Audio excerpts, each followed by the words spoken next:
Pleased to be next to a guy who's actually bled on that said field here at Lambeau Field.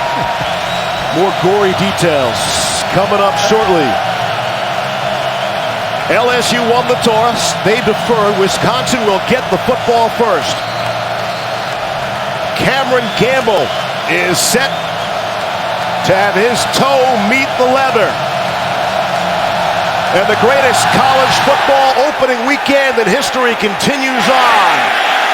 Latrell Jamerson from his own 2.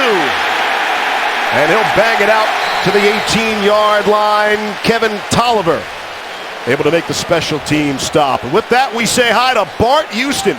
I mean, check this out. A kid who was named after Bart Starr will make his first career college start in the first major college football game ever at Lambeau Field.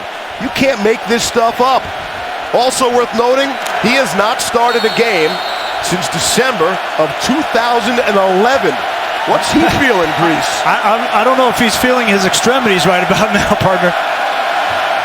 An odd first down. Good idea. Work out some of those butterflies and hand it off to Corey Clement. We expect to see an awful lot of that. Actually, the game plans figure to be similar in terms of the running game today for the two teams. Yeah, and certainly for Wisconsin. They want to get their first-year starting quarterback, get those butterflies out of his system. I mean, you mentioned all that. You wait for so long in your career behind Joel Stave here most recently, and to get your first start in this kind of a situation, you got to really manage those nerves. He loves to get hit. That's what he told us yesterday. He's not into the game until he gets hit, so expect Paul Chryst to get him on the edge and get him a little contact. Second and short. They'd love that all day.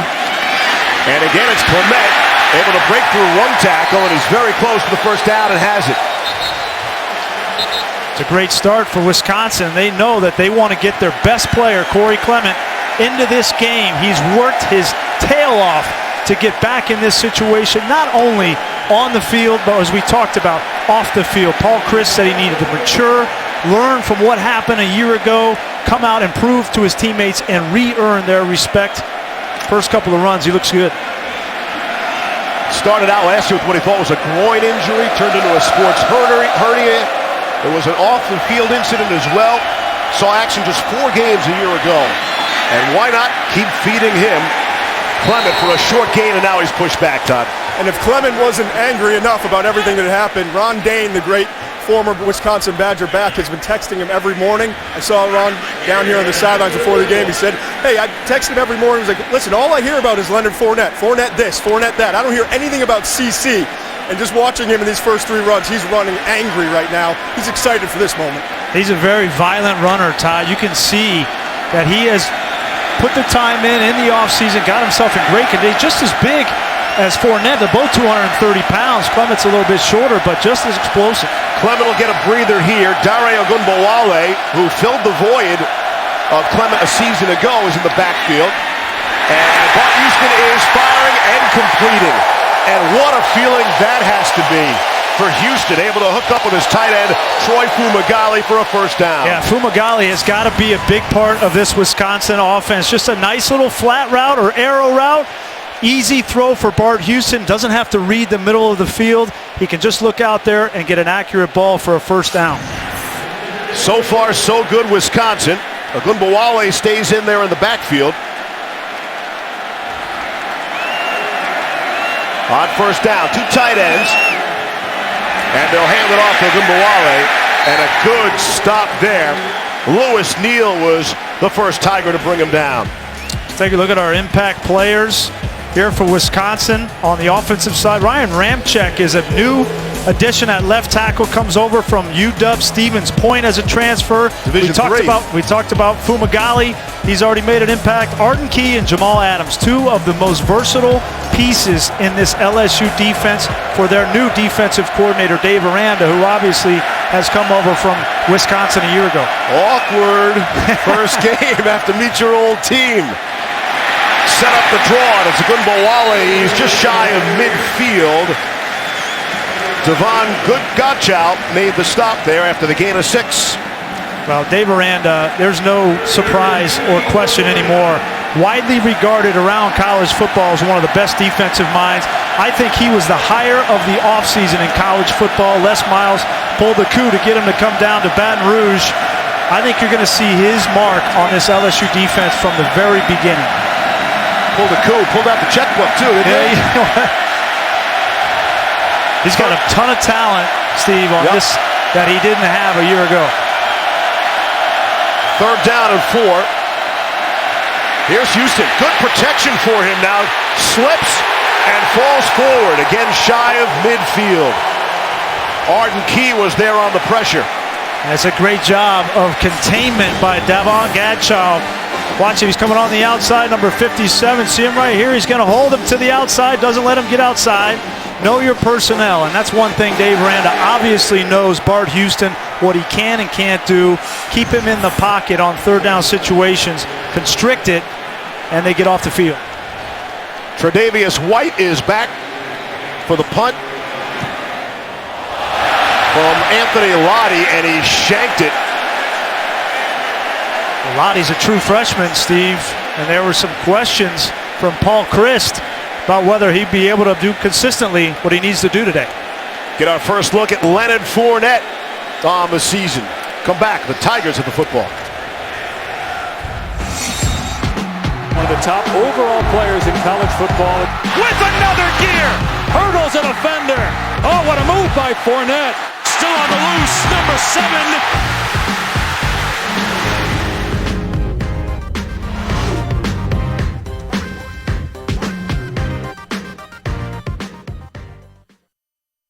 It's not all on Brandon Harris. He has an outstanding core of receivers. Obviously, Fournette, he's got an offensive line that comes back that's veteran. He just needs to play within himself. Now, I'm an aggressive play caller. I go play action bomb right here on 1st down. Let's see. And they pitch it to Leonard Fournette. I asked for an unscientific Twitter poll this week on the first play from scrimmage for the Tigers. 87% said, hand the ball off to Fournette. And I would say that they would be correct. Yes. And on that first play, there is an injured player down.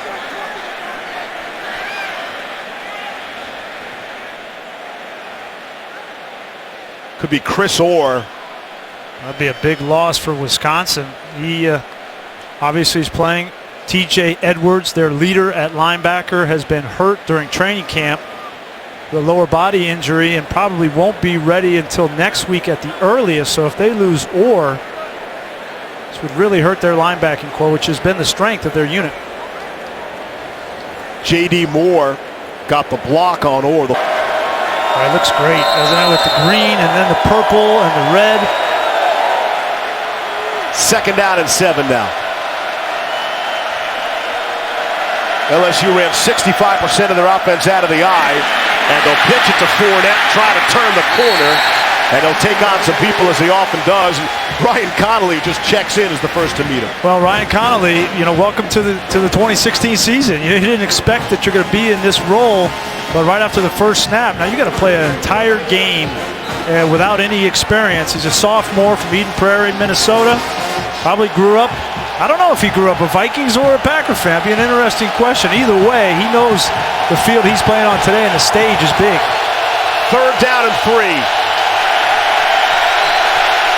Harris out of the gun, fakes the inside handoff, and he'll keep it, and he won't get there. Won't get anywhere. T.J. Watt makes the big play on 3rd down to get him off the field. Great job by T.J. Watt, and welcome T.J. Watt to the Wisconsin Badgers in the 2016 season. The younger brother of J.J. and Derek, the fullback, both play here at Wisconsin, and Watt makes a play. This is where the struggle is for Cam Cameron, the LSU offensive coordinator. You want to use the mobility of Harris at the quarterback position, but you've got Fournette, and you want to set up the play action and get the ball to the great receivers on the outside. It's going to be interesting to see how it plays out play calling-wise. Josh Grouden trying to angle one, and it goes out of bounds. He wanted a better effort than that. So the punting game has been spotty for both squads so far. We remain scoreless, just under 9 to play.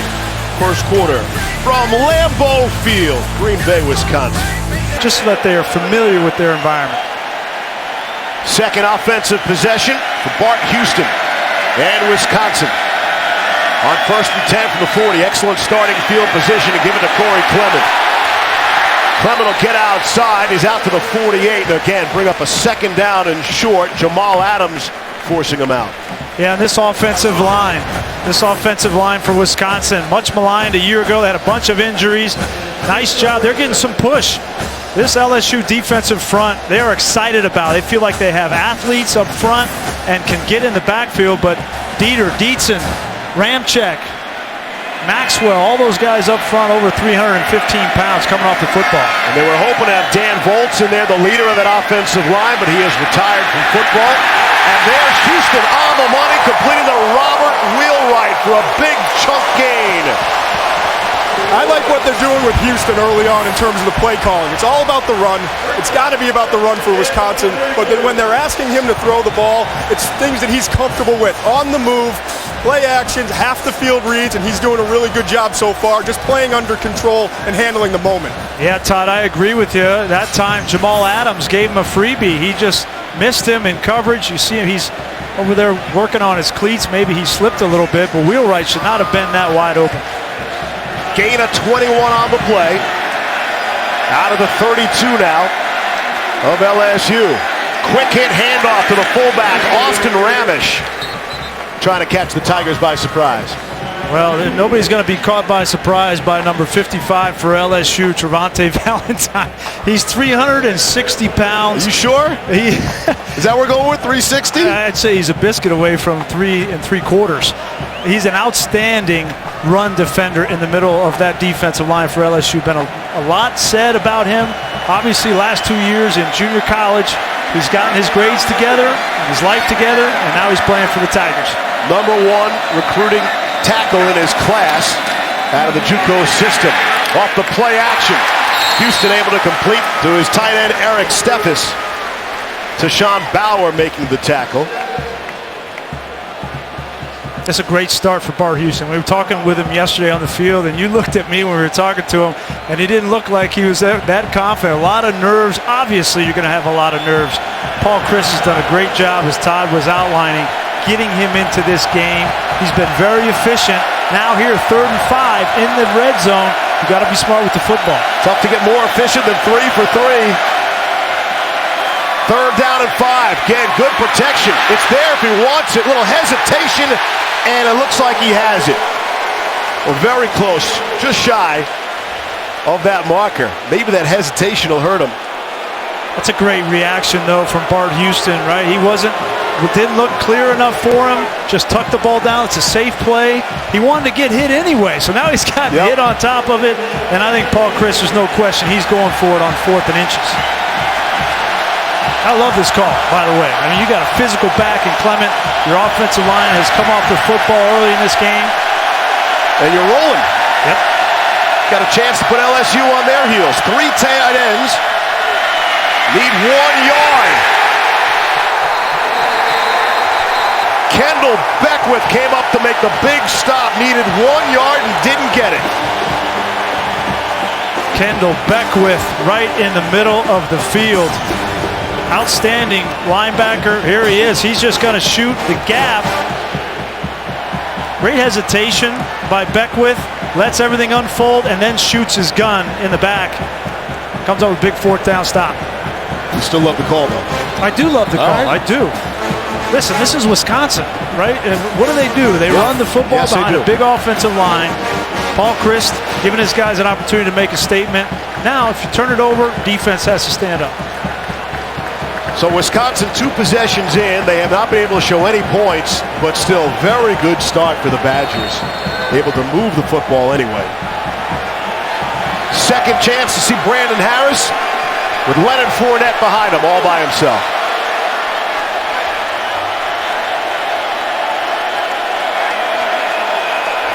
On 1st down and 10.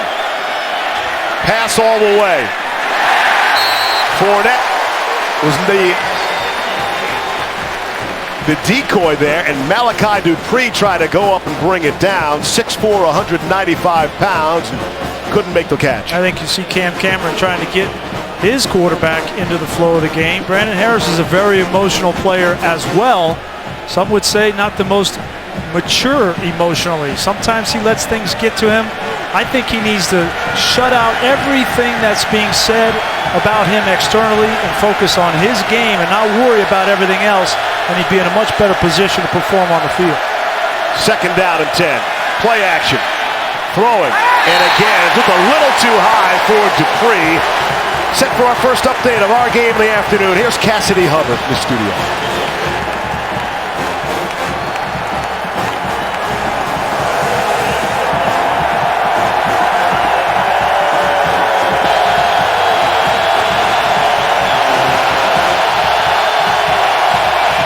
Good afternoon, Cassidy. Thank you. Back just in time for a 3rd down and 10.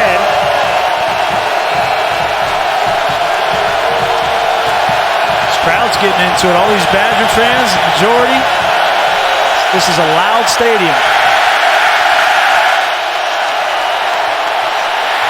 Here's Harris under pressure, thrown across his body, and couldn't hold it long enough to get Dupree free. 3rd time he tried to target him, and they're 0 for 3 in that category. Yep, great effort by Connor Sheehy, the defensive lineman. You have to have a relentless motor. This was the standard set by J.J. Watt. You see Biegel and then Sheehy. He had a receiver open. Dupree wasn't able to get his feet set, and an overthrow, 3 and out. That's what happens when Brandon Harris is emotional and he's got a lot going on. He throws the ball high. So 2 3 and outs so far for this vaunted Tigers offense. This punt is much better than the last one. Todd mentioned Ron Dane, a texting machine to Corey Clement. Here's Ron on the sideline.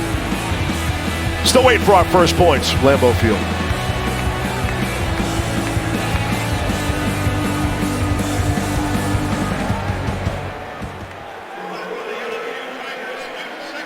Right. Jeez. I was going to ease my way in. We got the blimp overhead. Did you do the Wisconsin-Ohio State hockey game here too? No. Oh, okay. Although I am using a Wisconsin paper puck as my paperweight, signed by Tony Granato. Here's Houston airing it out, and it's nowhere near anyone, but at least plants the seed in the LSU defense ahead.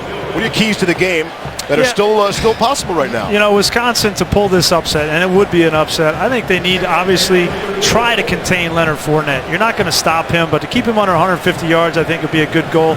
Brandon Harris, make him beat you. You already saw he's 0 for 3 already.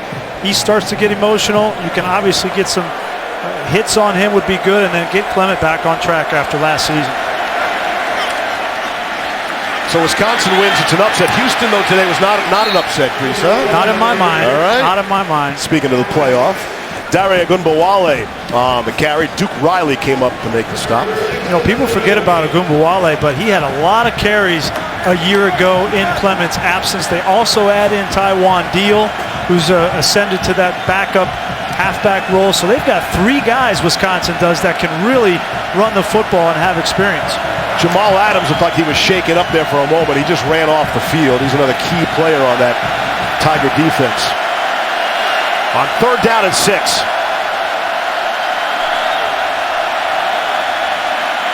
Here's Houston. Did he make the catch? He did. Lost the defender. Robert Wheelwright able to shake the defender, Kevin Tolliver. It's a gain of 13. It's a great play all the way around. Wheelwright with his concentration falling down. This is hard to do. When you're going down, you don't have control of your body to get your hands up and make that catch. Great protection up front by that offensive line against the blitz too, Todd. And I'm sure you appreciate too, just watching Houston's eyes, the way he's going through progressions. This does not look like a young man making his first start since 2011. He seems completely in control and is really processing things quickly. Houston is 23 years old as he hands off to Clement. Interesting that, again, we mentioned at the top, he was named after Bart Starr. Starr was 22 when he made his first NFL start. And here's Houston at 23 making his first collegiate start.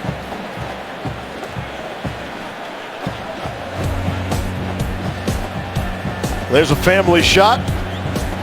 You know, it's not like Bart's one of these guys from Wisconsin, from Dublin, California. His dad was a huge Packers fan. His dad's actually the mayor out in Dublin. And if Bart wins this game, he'll be the mayor of Madison for a long time. Again, it's Houston. He's on target. Able to hit Jazz Peavy there. And Adams, who is back in the game, thankfully for LSU, made the stop. You know, that picture was funny. You know, going back, guy took Bart up to the Hall of Fame induction ceremony, thinking he might meet Bart Starr just being up there, and they didn't get to meet Bart Starr. They come back to California. They go to a card show the next weekend, and they had to pay like $60 to go in and to meet Bart Starr, and that's how Guy got his son Bart to meet Bart Starr and get that photo. Well worth every penny, I'm sure. And of course, as you'd expect, Bart's mom and dad in attendance today.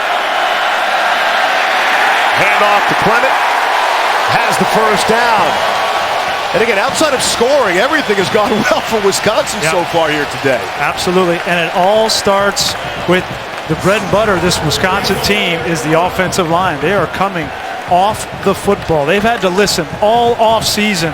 Pundits telling them that, you know, the Wisconsin running game is gone. Where did it go? You don't have the talent up front on the offensive line to get the push you need. You start off right off the bat against an SEC West defensive line, establishing that line of scrimmage. It's a Wisconsin offensive line. Last year they used 8 different starting combinations. And the flag flies. But thankfully, our first penalty of the game. Offside. Defense. Number 55. Contact in the neutral zone. 5-yard penalty. First down. That's Mike DeFee, our head referee today. Referees, the officials all from the Big 12 conference today.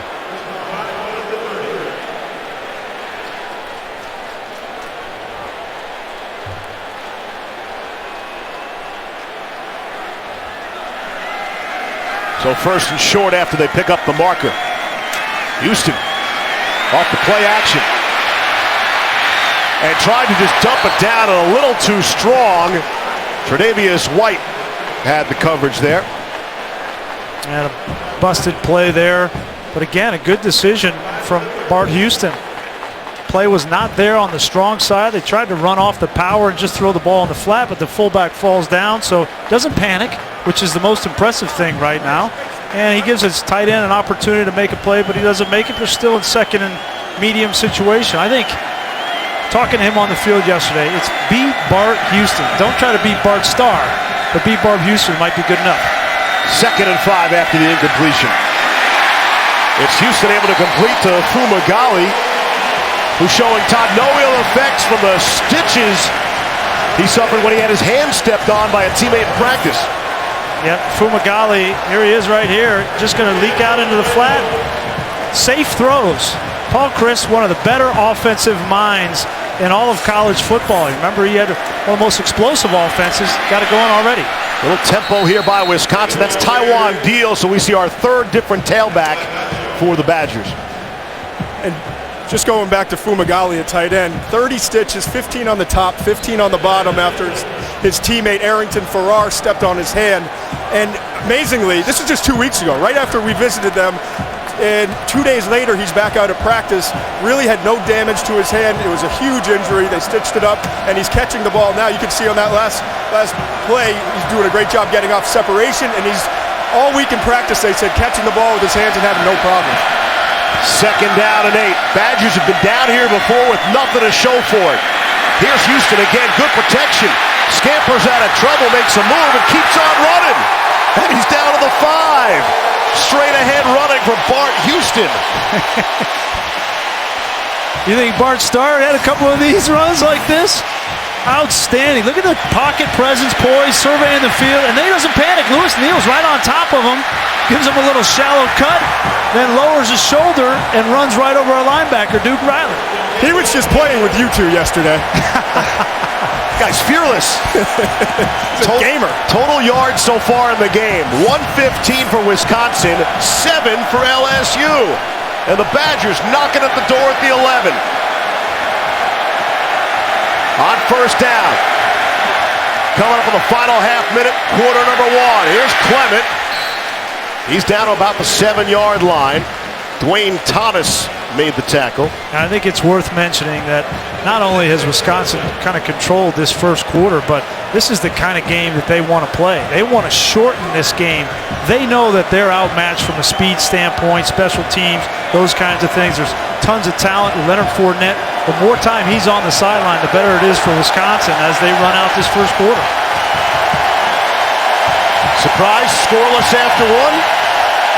You know, not really. I mean, Wisconsin wasn't going to come in and lay around. They might jump around later here in Green Bay. Even the Packers do that. Stole that from Camp Randall. We're scoreless after quarter one. Lambeau Field.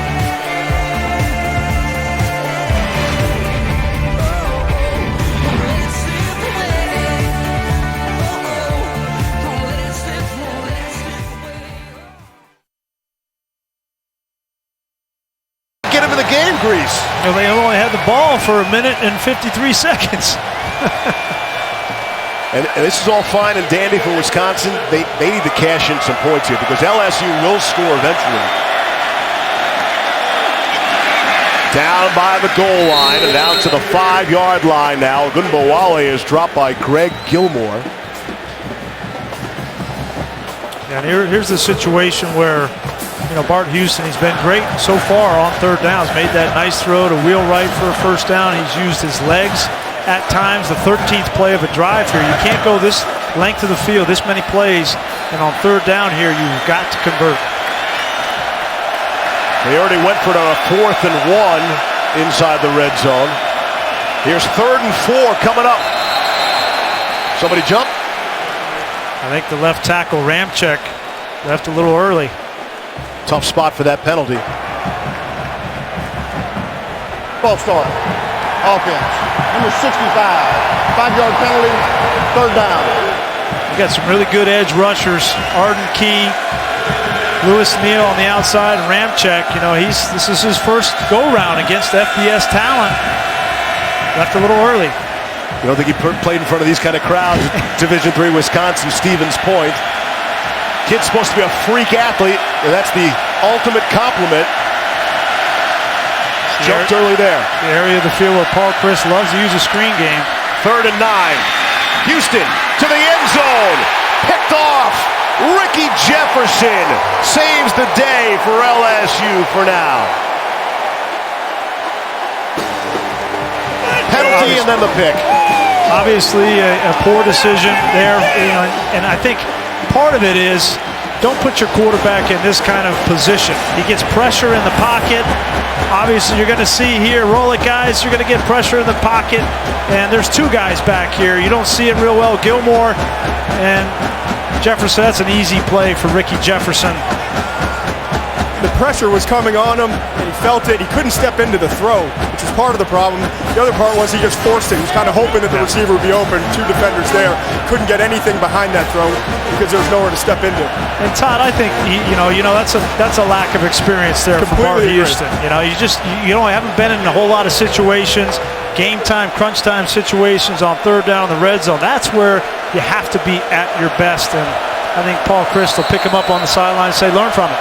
Jefferson had an interception last season, and he's got one to start this season. So a sigh of relief for now for LSU. 1st and 10 from their own 20. And here's Harris looking for a confidence throw, a confidence-building throw. And there are 2 flags down on the play. I think you're going to get a hold on the outside by Tyndall. He was beat on a double move by Doral. Just reached out and grabbed him. It was actually a smart play because that would have been a touchdown if he didn't grab him. Holding. Defense. Number 25. That's a 10-yard penalty from the previous spot. Automatic. 1st down. Trayvon Doral, you have to respect him. And he got a lot of his pants there. Good thing he was able to get a hold of those pants. That's very important. LSU has their first down of the afternoon. Yeah, and they've got to get these 2 wideouts involved, Dupree and Doral. They're too talented, too explosive on the outside not to see at least 4 or 5 shots a half down the field. There's the game plan. Give it to Leonard Fournette. He's out to the 35-yard line. Ryan Connolly, again, who's in there for Chris Orr. able to make the tackle. You find out something about your defensive backs, too, when Fournette's bearing down on you. Well, there's no question, and Wisconsin is breaking in 2 new safeties, D'Cota Dixon and Leo Musso, trying to replace one of the best players in the history of Wisconsin, Michael Caputo. There it is right there, coming right downhill. You got Musso coming in there. Musso is only 194 pounds. He's giving away 40 pounds to Leonard Fournette. Boy, it's going to be a long day. Be plenty of ice baths for 19 and 14 in red tomorrow. And you understand why LSU hands off, or at least last year, some 65% of the time. You get it. And he's over 3,000 yards now for his career as Fournette. Plenty of protection and time for Harris, and there delivers the strike across midfield to Trayvon Doral. That was a great job there by Harris to stick with the play. He wanted to go downtown, and then all of a sudden his receiver broke back to him, and he adjusted and really put a strike on him. And then right back to the big fella Fournette, Olive Sangapolu, trying to fill that hole as best he can after a gain of 2. Yeah, Todd, just to piggyback, that's a great job by Doral. Everybody's talking about Harris. Can he go through his reads? Can he get to the second, third outlets? When a play breaks down, can he be smart in the pocket? And that's partly, yes, on the quarterback. It's also these wide receivers can help him out. They can make him more comfortable by working till the snap, till the whistle. And that time, Cam Cameron would be really happy with the way Doral uncovered first quarterback. 3 on the play clock, see if they get it off. And they just do with 1 left on there. And give it to Fournette. Still well shy of the first down. Another stop for T.J. Watt. Told you Fournette over 3,000 yards for his career. The fastest in school history to get there in his 26th game. Kevin Falk did it in 28 games. Because we thought he was going to get it on his first carry this afternoon, not in the second quarter. Still scoreless from Lambeau Field. On a 3rd down and 7, the only conversion they have is via the penalty so far. Here's Harris in all sorts of trouble. And he is dropped down and lost his helmet on the play as well. Alec James able to make the big stop there. Great pressure in the pocket. Great effort. That's what you see from Wisconsin's defensive line on a consistent basis. The effort. Watch these guys work. Biegel, Watt on the outside. James comes in. Obviously, when that helmet comes off, that play is dead. It looks like if his helmet would have stayed on, he might have been able to get out of this and get some yards. But again, pressure up front with 4. If you can do that as a defense and cover on the back end, you're in great shape. Was a sack and a loss of 9. Josh Grouden on the punt. And Wisconsin will get that football back. Still scoreless from Lambeau Field.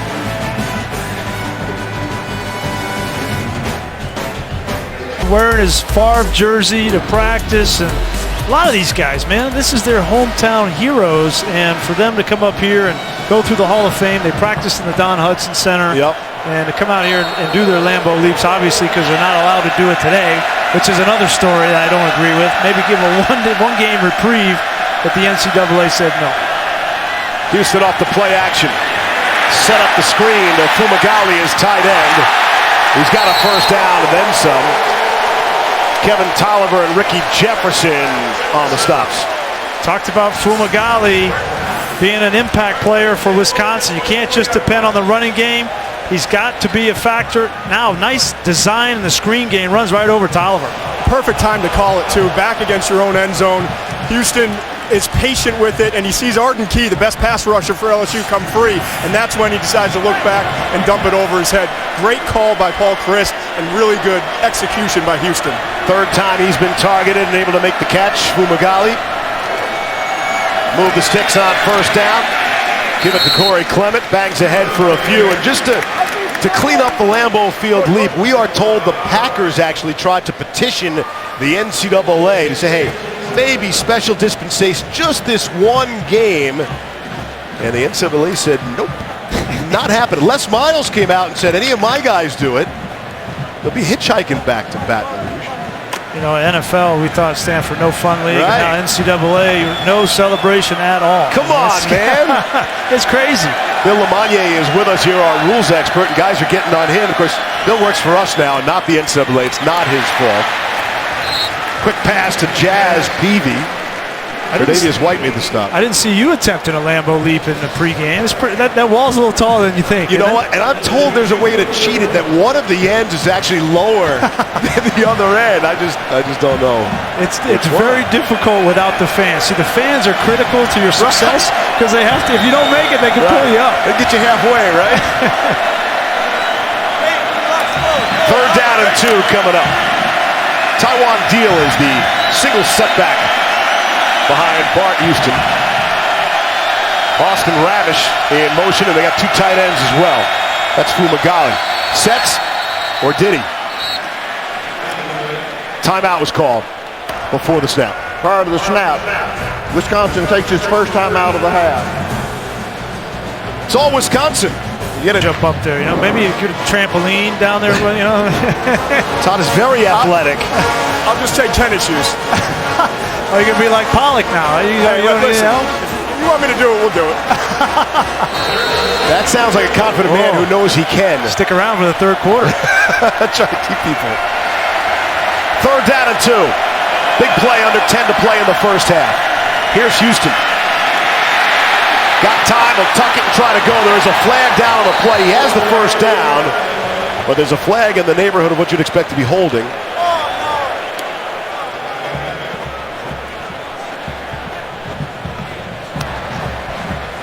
Personal foul, hands to the face, offense number 52. 15-yard penalty, replay 3rd down. Jacob Maxwell. Wow, that takes back a huge conversion.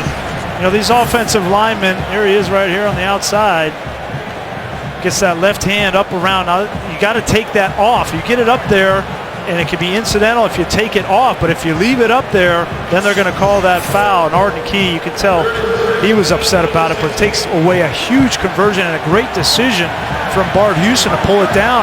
He jukes out Jamal Adams and got a first down, but to no avail. The last penalty by Wisconsin turned to be critical as well, because right after that, Houston threw the interception in the end zone. 3 big penalties against Wisconsin this quarter.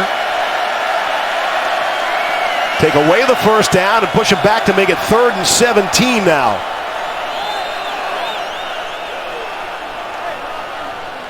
Hold everything.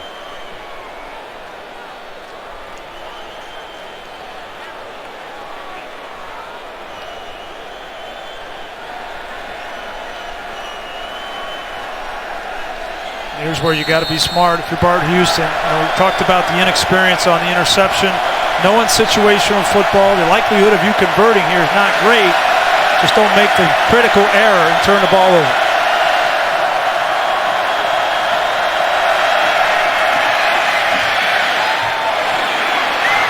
Houston trying to hook up with Jazz. Peavy couldn't hang on. Kevin Tolliver looked like he had good coverage there. College football action continues tomorrow night here on ABC as 10th-ranked Notre Dame takes on Texas. Primetime college football presented by Capital One. 7:30 Eastern, 4:30 Pacific. You can also stream it live on the ESPN app and watch ESPN wherever you're going. Take us with you. So many ways to watch on the family of networks on this all-time greatest college football opening weekend ever. Tre'Davious White back at the LSU 33. Trying to make a couple of moves, and he'll be dropped right there for a gain of maybe 1. Is Todd going to try this, really? You want me to do the leap? Let's see it, big boy. Go. Oh, he's throwing. He dropped the mic. Oh, boy. Oh, yeah! Full marks. Full marks. Oh, there was no beer or anything, or any pretzels spilled on him. Smart. He jumps into the Wisconsin section. They know how to help you out, they right? know how to pull you up. LSU, they might not have done the same thing. The worst thing to do is jump up there and get rejected. That's not a good idea. So the Tigers will take over at the 36, Grease. This is their best starting field position of the afternoon. They really need to get something going here. Get number 7 into the game. Fumble. Ball is out. And Wisconsin gets the turnover. There's Darius Geis on a speed sweep. They had Fournette and Geis in the game at the same time. They like to do this a little bit as a misdirection, and Geis has the ball coming over. Musso makes the initial hit, and then clearly that ball comes out. Looked like it was Farrar, the backup safety, 21, who eventually gets that ball out. Good heads-up play by Sheehy. That's the hustle. That's the hustle we talk about. The defensive linemen, both of them, Obasi and Sheehy, hustling to the football for a turnover. So we're all even in the turnover game now as well. LSU can't do anything with the best field position they've had. Here's Houston, throw it across the middle, and that is nearly picked off. Jamal Adams unable to corral it. Wow, that would have been an unbelievable catch by Adams. The ball's thrown wildly behind the tight end, Fumagalli. Almost a sack fumble. That's a quarterback that's not seeing the field real well there, and Adams almost makes an unbelievable play. Like the quick strike, though, off the turnover? You know, right now, Bart Houston, the last 3 throws, the interception on 3rd down, backed up, and that one, I get back to the running game. Calm him down. And they'll try that off the delayed handoff to Ogunbowale. But there's not much there for him. Duke Riley making the tackle. But I'd also like, if they're going to throw the ball, they're going to take chances. Throw the ball outside the wheelright. He's been hot so far in this game. He's a big kid, 6'3", 211 pounds. And it's a safe throw outside the hashes. Problem is that LSU's got 2 really good corners in Tre'Davious White and Kevin Tolliver on the outside. And again, the big picture here, Leonard Fournette hasn't been on the field. Yeah. Again, he's on the sideline. He's watching the same way you are. So not only does he need Brandon Harris, he needs a defense to give him the ball back. 3rd and 6. Houston throwing, completing first down to Fumagalli, who's been his favorite target by far. Great accuracy from Bart Houston. Take a look. This ball can only be thrown a foot in front of the numbers. Otherwise, it's going to get knocked down by the safety, and Fumagalli clearly has become the favorite target for Bart Houston in camp, and it's carried over to the first game. I mean, look at that. Tigers have run just 13 offensive plays. We've got 7 minutes left in the first half. Fresh set of downs for the Badgers. Hand to Clement. And he'll break through. Pick up a second and short.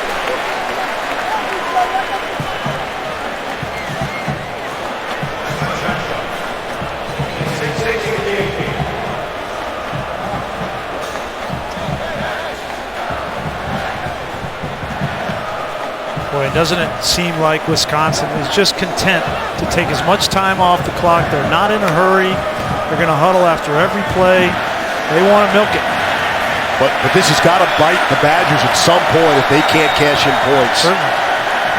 Second trip inside the red zone. We know how the last one ended. First man through is Austin Ramish. Has the first down. Quick hitter using Clement as a decoy. Ramish 6'1", 250 pounds. And none of these backs for Wisconsin are afraid to get hit. They have spent the time in the weight room. They're well conditioned. They're like battering rams. Clement is a violent runner. Ramish just like a bull coming downhill. And the quick hitter, as you mentioned, caught LSU off guard. Battering ram, Ramish, really? There you go. and you caught that. And you didn't do that on purpose even? I didn't. You can use it though. You know I'm stealing it. Here's Clement trying to dance outside to the 5 before he's finally banged down by Ricky Jefferson and Jamal Adams. Talk about running hard. The emotion of Corey Clement You think he wasn't ready to play, hearing all about Leonard Fournette, all about Royce Freeman, all about Dalvin Cook, all these guys. That's a player that's determined he's going to get everything he has for his team today. And he's been hearing all about last year and what he wasn't able to do. I think the offensive line feels the same way.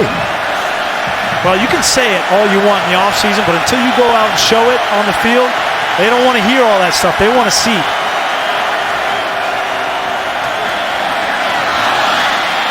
And that time, Clement slipped down, and Houston had to put it in his pocket. Michael DeVinti had the pressure there. Yeah, just bad luck here. Clement just slips. Take a look. You know, sometimes the little things. People wonder why quarterbacks and running backs practice this stuff ad nauseum every single day. They start out in quarterback center exchange and they hand off and they practice, and there's nobody else out there, and it looks mundane. But it's something as little as how far back do you step when you go forward. If you step too far back, you're going to slip. You have to have your feet under control. Third down and 11 from the 12. 3 seconds to snap it. They get it away. Houston, quick throw. And let's see, they get a timeout before. There is. Prior to the snap, Wisconsin takes its second timeout of the half. Media timeout. We'll step aside. Still scoreless for Green Bay.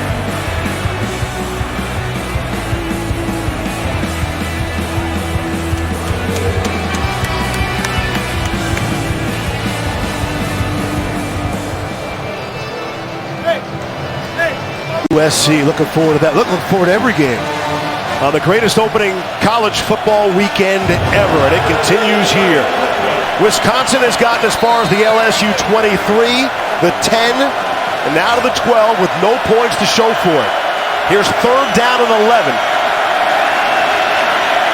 Out of the gun, Houston looking to his left, checks off and looks to the right to the end zone.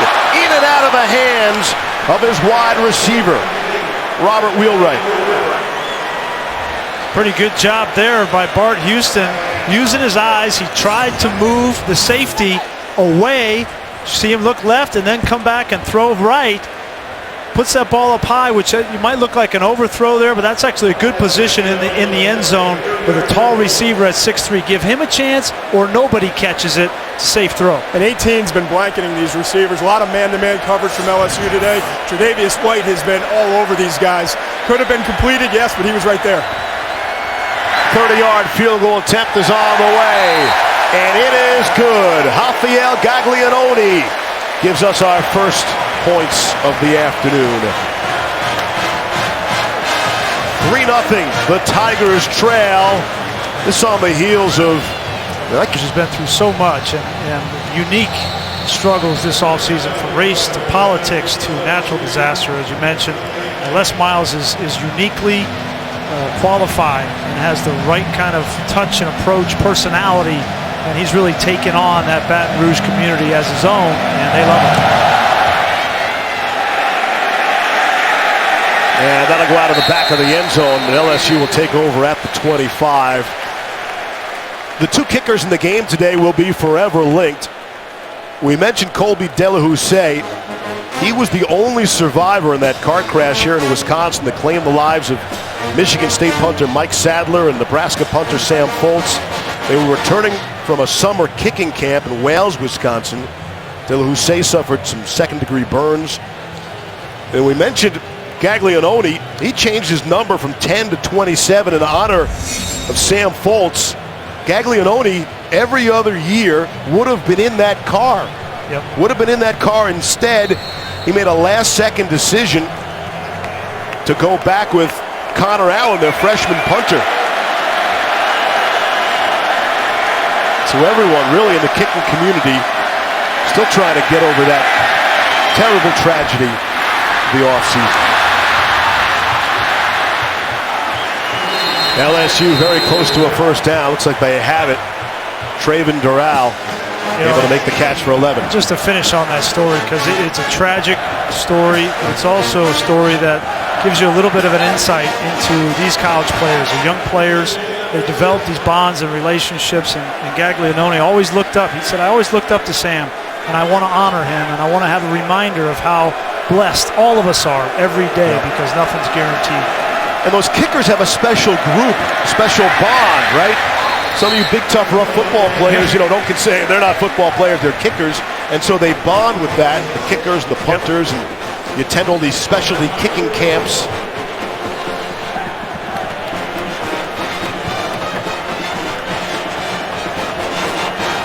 Gaglianone knows he could have very well been in that car. 2nd and 5 now after the Fournette carry. Finally, they get Fournette in the game. Get it to him again. Feed the big fella. Stumbles out past the 45. T.J. Watt made the stop. The Watt family got some good news today. J.J. was taken off the pup list, physically unable to perform. So he should be good to go for the Texans week 1 in the NFL. Well, his brother is physically able to perform. The question is, how good is he going to be? We don't know a whole lot, just a little bit of tape from last year. A lot of high expectations. Obviously, you put that name on the back of your jersey, and there's going to be those expectations. And he's the guy trying to replace Joe Schobert, who was just brilliant everything for Wisconsin. Stop there by Vince Biegel, the other linebacker who's expected to make the plays for the Badgers. Now, Biegel is now the leader of this defense with, as you mentioned, Schobert no longer there. He's got a knife from the inside. He's so quick. Such a good first twitch. He knows how to look at blocking schemes and make them wrong, and he gets in the backfield and trips them up. They're thinking long and hard about this. 4th and 1. What do you want to do? You got Leonard Fournette. Feed him, I say. Looks like he's going to try to run as much clock off and take a timeout. It's Les Miles.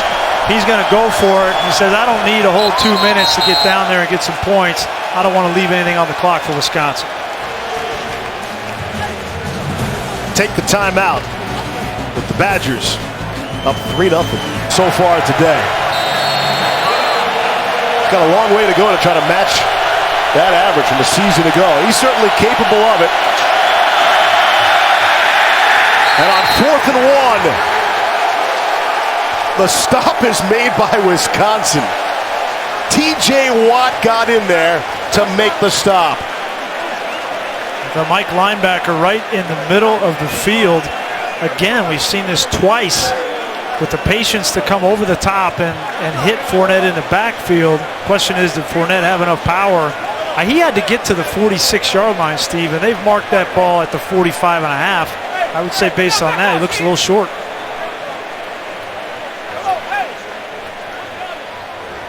You knew what the play call would be. Are you ready? Wow.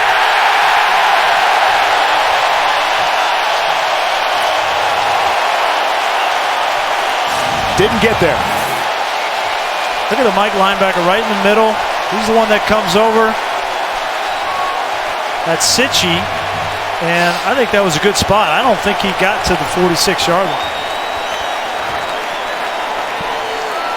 What a stop for Wisconsin defensively. Now LSU has had 2 3-and-outs, a fumble by Geis, and a 4th down that they came up short, basically another turnover. And it gives UW a chance with 1:49 left and 1 timeout. And Brian, remember, LSU gets the ball in the second half, so they've converted and scored. Really would have been a dagger to Wisconsin, but now that really shifted the entire momentum. Again, great starting field position. 1:49 to play with. Houston throwing and completing to Robert Wheelwright. Still on his feet and trying to cut it back. There's some green there. Got the first down and then some. I know Wheelwright hasn't got a whole lot of acclaim coming into this season, but he's made 3 or 4 plays in this game already. I think they need to get him the football a little bit more. Don't give up on the play just because you're over by the sideline. Keep working. Under 90 to play before halftime. Still 1 timeout. Houston completes another pass, that time to Alec Ingold, who's a native of Green Bay, so you know that feels good for Ingold. Wisconsin doesn't have a whole lot of wide receivers. That's why you have a fullback out there playing receiver right now.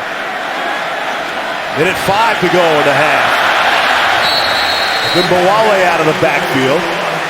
That's a smart play there. Smart play. Don't gain many yards, but you stop the clock and you preserve your timeout. In the back of your head as a quarterback, you're thinking, I have that timeout for the field goal. So any other clock stoppages, I need to get a first down and spike it or get out of bounds.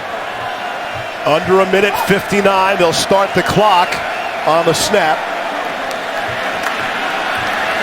As opposed to the spot, which they do at every other point in the game, except under the last minute 59 the college football rules of each half. Stay with me, Grease.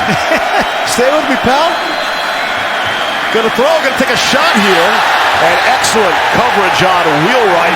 That time by Dante Jackson to knock it away. I like the play call going back to Wheelwright, but I like the coverage better from Dante Jackson. He's their third corner behind Tolliver and Tre'Davious White. Look at him look back for the football. That is how it's done. You will get the benefit of the doubt as a corner if you look back to the ball. You can get away with a little bit of hand fighting and hand checking. Well done by Jackson. Gaglianone will step in again. Hit earlier from 30. This is from 48 yards away. His career long is 51 against LSU.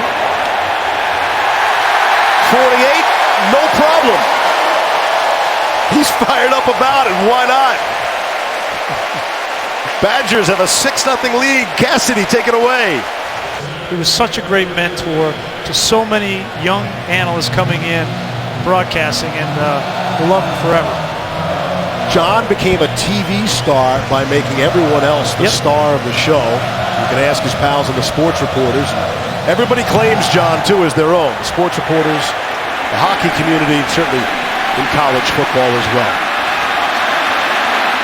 There's a penalty flag after the kickoff.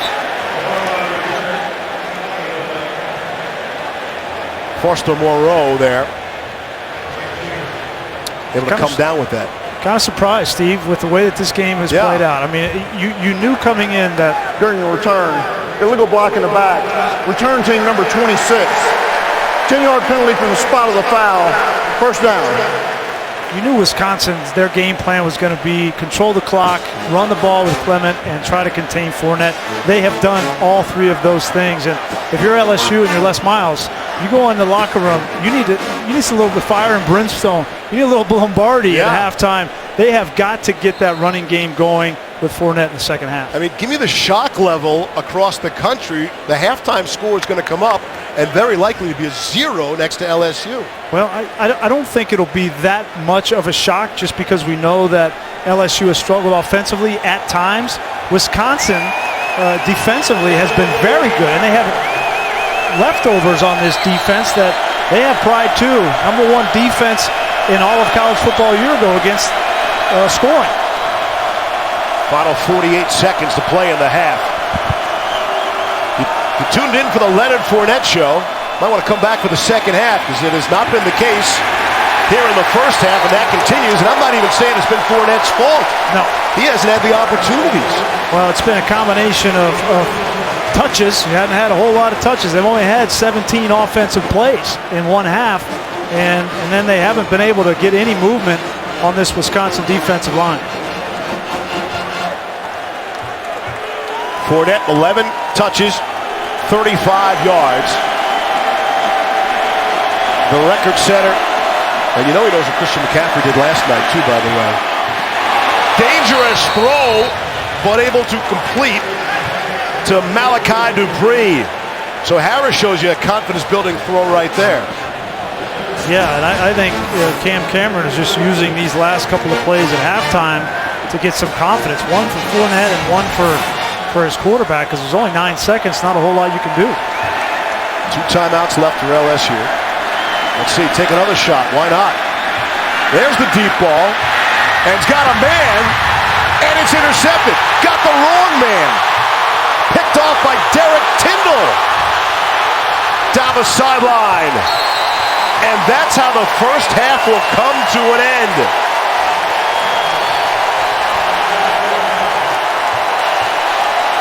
I don't mind that throw. It's, if you come down with it, maybe you can kick a field goal. No harm, no foul. But certainly LSU, they got to come up with some answers at halftime. We wasted a lot of time on the possibility of a Lambeau leap. We didn't have a touchdown in the first half. From USC, and now Now what can they do in the second half? There's going to be adjustments. Leonard Fournette's going to get his touches in the second half. Can they continue that level? Again, Wisconsin, they were the top scoring defense in the entire country a season ago, but they lost some key players. But those players that have come back and some freshmen really stepping up for Wisconsin. Full marks to them on slowing Leonard Fournette and LSU to this point. 6-0 as we get set to open up quarter number 3. LSU 64 total yards in the first half. Just the 6th time they've been held under 70 since Les Miles took over.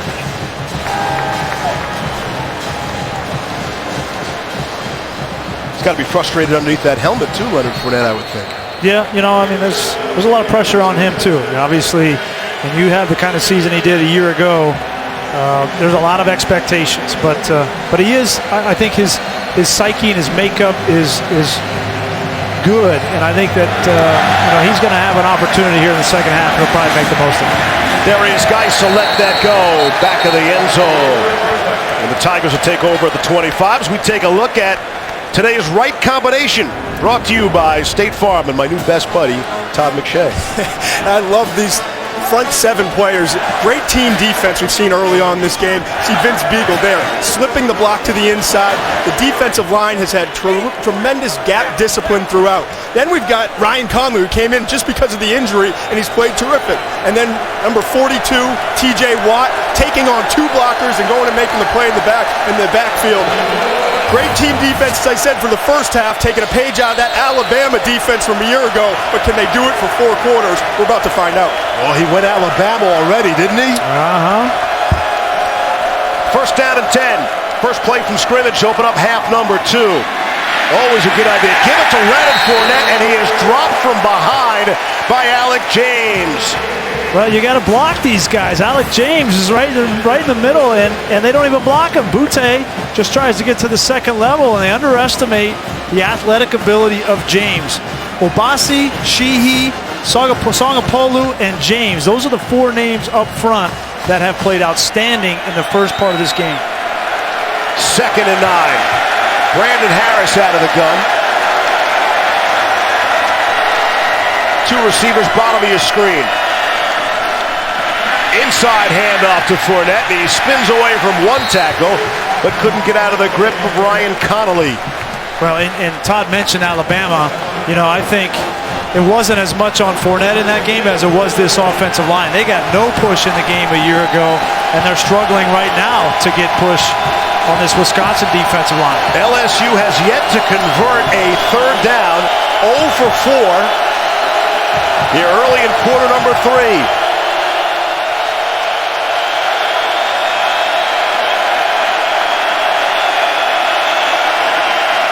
Harris to throw. Dumps it down for Fournette, but he is stopped well shy of the first down, and that'll bring up a 4th down. And they're confusing Brandon Harris. They had a blitz look off of one side. Harris looked like he was going to throw the ball quick. He flipped sides of the field and just tried to make something out of nothing. But this Wisconsin defense has confused LSU. They have out-hit LSU, and they've just overall been more physical in this game. 7 possessions so far for LSU, 4 3-and-outs.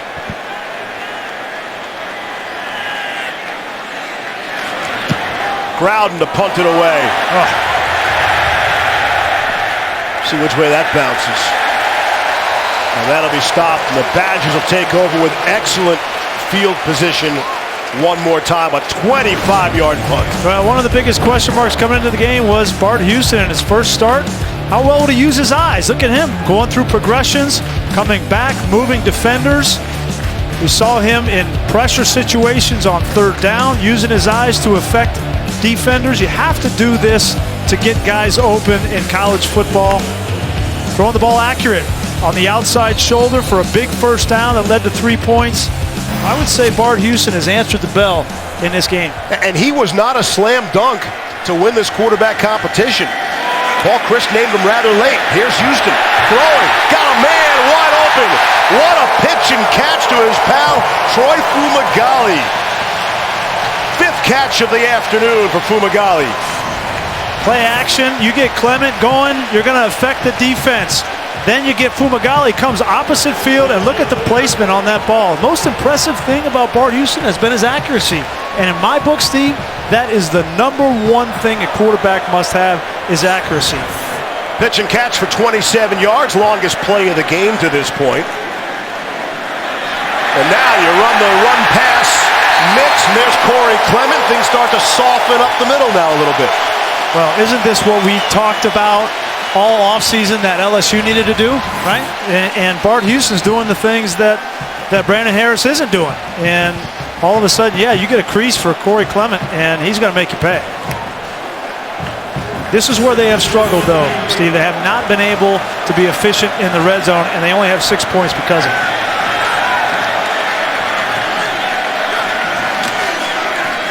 Hand off to Clement. Picking his spots. Rumble down inside the 10-yard line. They'll move the chains. Counter. This is a great run for Wisconsin. They get the power going, and then they come back with the counter. You see the fullback and the guard come backside as a big hole. Clement is finishing. This is exactly what you see from Leonard Fournette on tape. 2, 3, 4 extra yards at the end of runs, lowering his shoulder and finishing. Great job. Third play, their third first down. They get another first down. It'll be a touchdown instead. Here's Clement again down to the 4-yard line. And that's the same play, Steve. The same play 3 times in a row. And that's, you know, we see that from LSU. We see it from Paul Chryst in Wisconsin. We talked that with LSU and Les Miles at halftime. Todd asked him, what's missing? He's got, we got to find that run. That's going to give us those yards. Paul Chryst has found his run, and it's the counter. Clement, 14 carries, 69 yards. Again, Leonard Fournette stuck on 39 yards to this point. They can't get him on the field. Second and goal. Clement bangs through. Did he get there? Saying no, he didn't. Inches from the goal line. Boy, he made a great move, and then watch him extend with the left arm. The elbow was down, but it looked like he crossed the plane of the goal line there. His right elbow goes down, and the left arm. The ruling on the field is that the runner was short of the goal line. That play's under further review. That ball has to cross just the plane of the goal line, as we know. Watch the right elbow. Hard to see the ball down. there, yeah. Boy, I think you can see enough of that ball right there that you can say that he crossed the plane, and that's a touchdown. Bart Houston in the background. You can see him. He thinks it's a touchdown. Right before he gets in after the Vikings. I think that's a touchdown. Great effort by Clement. I mean, on this entire drive, the offensive line has finally got into a rhythm. They found the play that they like in the counter. And when you add that physical running in the second level on safeties and linebackers, that's hard to stop. Let's get the Lambeau leap camera ready just in case this goes to a touchdown. You were just waiting for that first touchdown, weren't you? I think the only leap we're going to get was McShay. You know, Paul Chryst was great about the Lambeau leap, too. He said, I'm more concerned with getting into the end zone than what happens after a touchdown. And let's see if we have one. That was a great look there from the opposite side. You could really see that ball.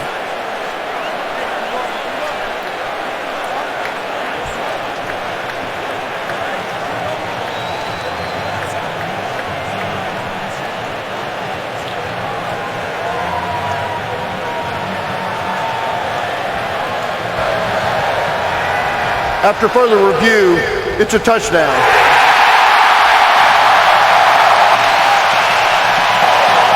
Touchdown, Wisconsin. And the faithful are finally rewarded here with 6. Some great footwork from Clement here, too. Watch right there. He just did a little sidestep because he'd been running that counter outside to the left, and everybody on LSU's defense was waiting for it, and one little shallow cut to his right got him in the end zone. Gaglianone, the extra point is good. And Wisconsin, all of a sudden, last 3 possessions have produced points. Call your friends. 13-0 Badgers in the third. Hopeful running back Dalvin Cook. Rebels and Knowles, 8 Eastern on ESPN. Also streaming live on the ESPN app and watch ESPN. Imagine people tuning in right now are somewhat surprised at our score. 13-0 Wisconsin leads LSU. Here's Darius Geis trying to give LSU something to work with and can't even get out to the 20-yard line. Take a look at our Pacific Life game summary. First major college football game here at Lambeau Field, with all due respect to Fordham and St. Norbert's. Look at time possession, more than 2-1 in favor of the Badgers, keeping Leonard Fournette off the field and out of the end zone.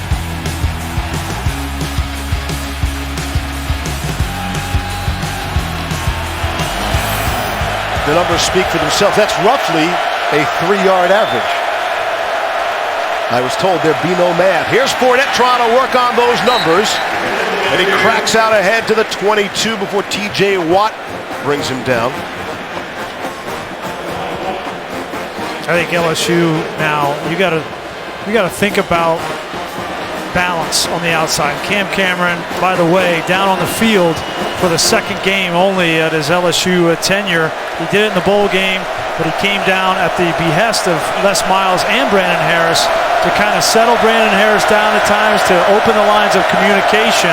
They haven't been able to get things going. Give it to Fournette, able to turn the corner, now running downhill, and still on his feet, out to midfield, and that's what we expected to see all afternoon, and rarely there's the big chunk yardage for the first time. And this is what, we just said it, Steve, exactly what we expected to see, and this is what I think LSU needs to continue to do. Give the ball to your workhorse, your bell cow, and watch, he's eventually going to break one. The problem, I think, is they tried to create too much balance. They tried to get Harris going to the quarterback position. They have not gotten into a rhythm, and they haven't been physical up front enough so far, but you're starting to see, just give them 2-3 in a row and see what can happen. Well, and Todd, that's a little bit of a different approach. Not inside the tackles, but that time they got him on the edge. I'd say over 50% of his yards come in between the tackles. But outside the edge, they're finally finding a little bit of a soft spot. That's Tyndall, the corner for Wisconsin, who's backed up by a true freshman.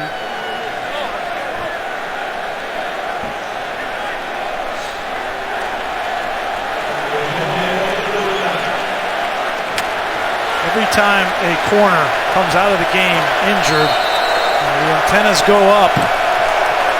Maybe throwing the football to one of these big wide receivers, Dupree or Dural, on the outside.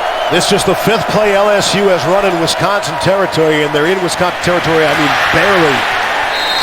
Fournette closer to the sticks, where Jack Sitchie brings him down.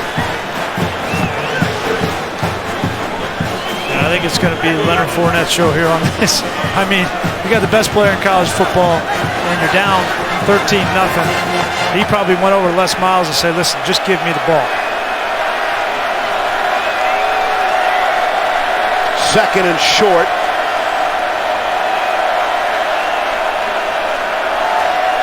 LSU's going without a huddle. They had plenty of time at the line of scrimmage to change formation. Out of the eye, second man through is Fournette, and he is lowering that shoulder and helmet and banging forward the first down and then some. Gotta give some credit to J.D. Moore, the big fullback, right? 44, ISO after ISO. We probably have had 20 of these in the game. We saw the linebacker for Wisconsin injured, or on the first play of the game. And these guys, Moore, Lakeithian Mouton, David Ducre, all 3 of them can be the lead road grader for these backs for LSU. Moore tore his ACL last October. So Fournette did a lot of that without his lead blocker in front of him. Now he's back. Here's Darius Geis. The changeup a little bit pushed back from the 30-yard line. This is what Urban Meyer used to do a lot the last couple of years. He wasn't calling every play, but every once in a while he'd walk over with his Tom Herman or last year with his coordinator and say, hey, listen, this drives Ezekiel Elliott. We're going to absolutely wear him out here. And they would run 9-10 plays in a row. We saw Geis come in, and that's not a bad changeup either. Geis is probably the most talented backup in all of college football. But when you have backs like this and an offensive line, and you want this identity to be LSU football pounding away in the interior, I have no problem with the way that they've come out in this second half and try to run the football. Geis is a kid who grew up walking distance from the office, and you see Harris calling timeout, and frustration there with the play clock running out. That's on the sideline, right? You got to get the play in faster.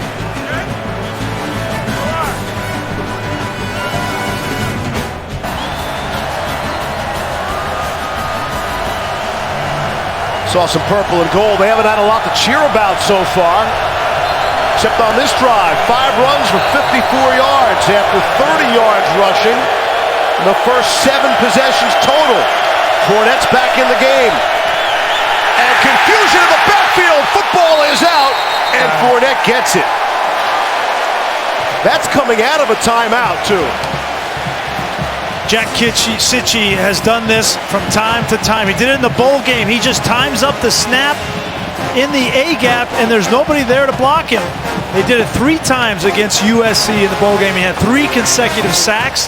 He's got a great sense and innate ability. He's very instinctive, his coaches say, a former walk-on, and 85% effort and relentlessness. That's how he loves to play. Sitchie was the only player at the walkthrough yesterday barefoot. Said he really wanted to touch the Lambeau turf. Feel it with his feet, and he did. Here's Harris throwing. Incomplete. Malachi Dupree was the intended target there. It's a good throw there. The most confident throw I've seen from Brandon Harris in this game. Anticipating where that receiver was going to be. It was just a little bit out in front of the wide receiver. Would have been a great catch, but it turns out they're going to have to punt the football. Still a goose egg for LSU when it comes to third down conversions. 0 for 6 in the game. Well, in negative plays have hurt them because it's not an offense that's explosive enough to come back from being 2nd and 15. It's just not. Many traditions at LSU, including Australian-born punters like Josh Boutte, the 3rd such punter on LSU dating back to 2011. Take a look at today's Aflac trivia question. Don't cheat, Greasy. Oh boy. LSU and Wisconsin each have a former player who went on to play for the Green Bay Packers and then became Pro Football Hall of Famers. I ask you, who are they? Levy, I already watched Greasy looking at it before the game started.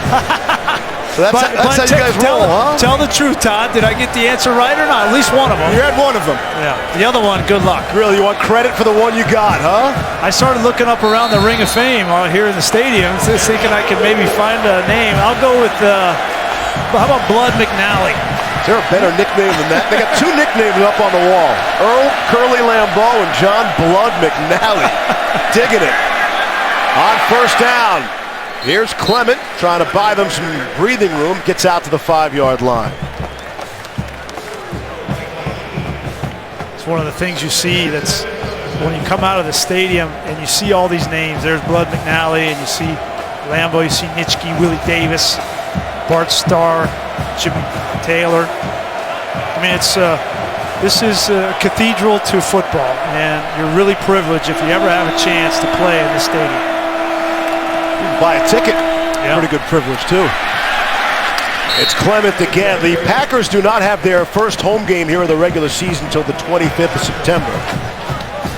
So they'll be able to adjust the hash marks and the numbers. They go wider in college than they do in the NFL. Big third down here for LSU. They're disappointed that they weren't able to get points on that good drive, but they kick them down inside the 5-yard line, and you need your defense to get a 3-and-out to flip the field and give your offense a short opportunity. Clement is out. Ogunbowale is the single setback behind Bart Houston. On 3rd and 4. Again, clean pocket. Intercepted! Picked off by Tre'Davious White. And if the offense can't score, maybe the defense can. And that's how LSU will score their first touchdown of the season. Pick six.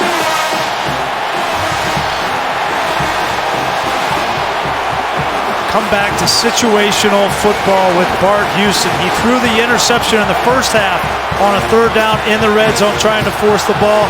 Third down backed up inside your 10-yard line. The most important thing to do is protect the football. He tried to flip the field, go to his third receiver, and if you throw the ball late in front of Tre'Davious White, who's going to be a first-round draft pick, he's going to make you pay.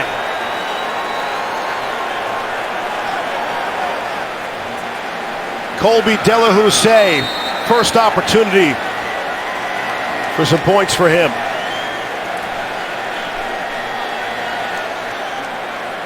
Out of the hold of the punter, Rowden. Delahousse puts it through. Tre'Davious White in this new Dave Aranda defense, playing more nickel than lockdown corner, so you can make plays from all over the field. Plays like that one, 13-7.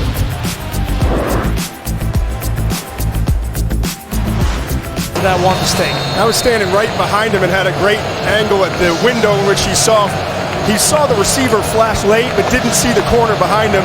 You can't take that chance when you're that deep in your own territory. Cameron Gamble will kick it away. Latrell Jamerson will let it go. There's a flag. We'll check the flag when we come back. Here's Cassidy Harbeth in the studio.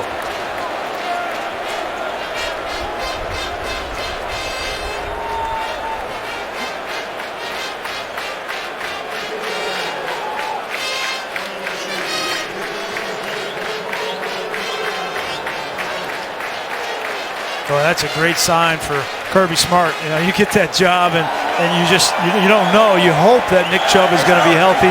Sony Michel's had his own issues, so great to see when any of those guys come back from those devastating injuries. Here's Wisconsin. We'll see how Houston settles down. After throwing the pick six. Hand off to Clement. Maybe has a yard. Godshaw and making the... You know what's interesting is the adjustments now that Dave Aranda is making in the second half. They were getting gashed by that counter, that last drive, touchdown drive in the first half, and Dave Aranda, one of the smartest coaches in college football, is going to come up with something, maybe more penetration. That's what kills the counters, when you can get penetration in the backfield and knock off those pullers. 2nd and 9. Houston through the hands of Jazz Peavy. Tre'Davious White responsible for the points on the board for LSU. That 18 is significant. Not just his favorite number growing up. That's the honor number they hand out at LSU. Matt Malkwart, Jacob Hesterwart on their way to national championships. The coaching staff and past number 18s vote on who wears the current 18. So quite an honor for Tre'Davious White. Looks like a smart choice again. Has LSU on the board. 3rd and 9. Houston had to step up and throw, had a wide open receiver, and it's George rushing. And he lost the football. Another turnover. Wow. Dante Jackson able to bang it free, and Tre'Davious White, number 18, is there. Well, it's a great throw from Houston. Great execution. You finally get a conversion, and then you don't secure the football. I don't think he ever put that ball away completely when he had it. Clearly it's a catch because he moves upfield and he's made a football move. Clearly a fumble, but just lack of ball security. Again, 2 turnovers and back-to-back drives for Wisconsin. That's what you could not afford to start the second half. 3rd of the game, 2 consecutive, when everything was going Wisconsin's way. So LSU will take over in excellent field position at the 41 of the Badgers.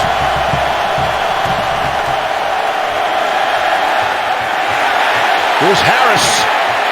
Has Fournette out of the backfield and makes the catch down to the 10-yard line. And the Tigers suddenly rolling. love the aggressive play call there after a turnover in the red zone fringe there. Take a shot. Not only that, but you take it to your best player down the field. What a great catch for Fournette. LSU going fast here, trying to catch Wisconsin. It's Fournette. And touchdown. Wow, things change quickly. Trayvon Doral. In the blink of the eye, this has gone from all Wisconsin to LSU about to try and take the lead.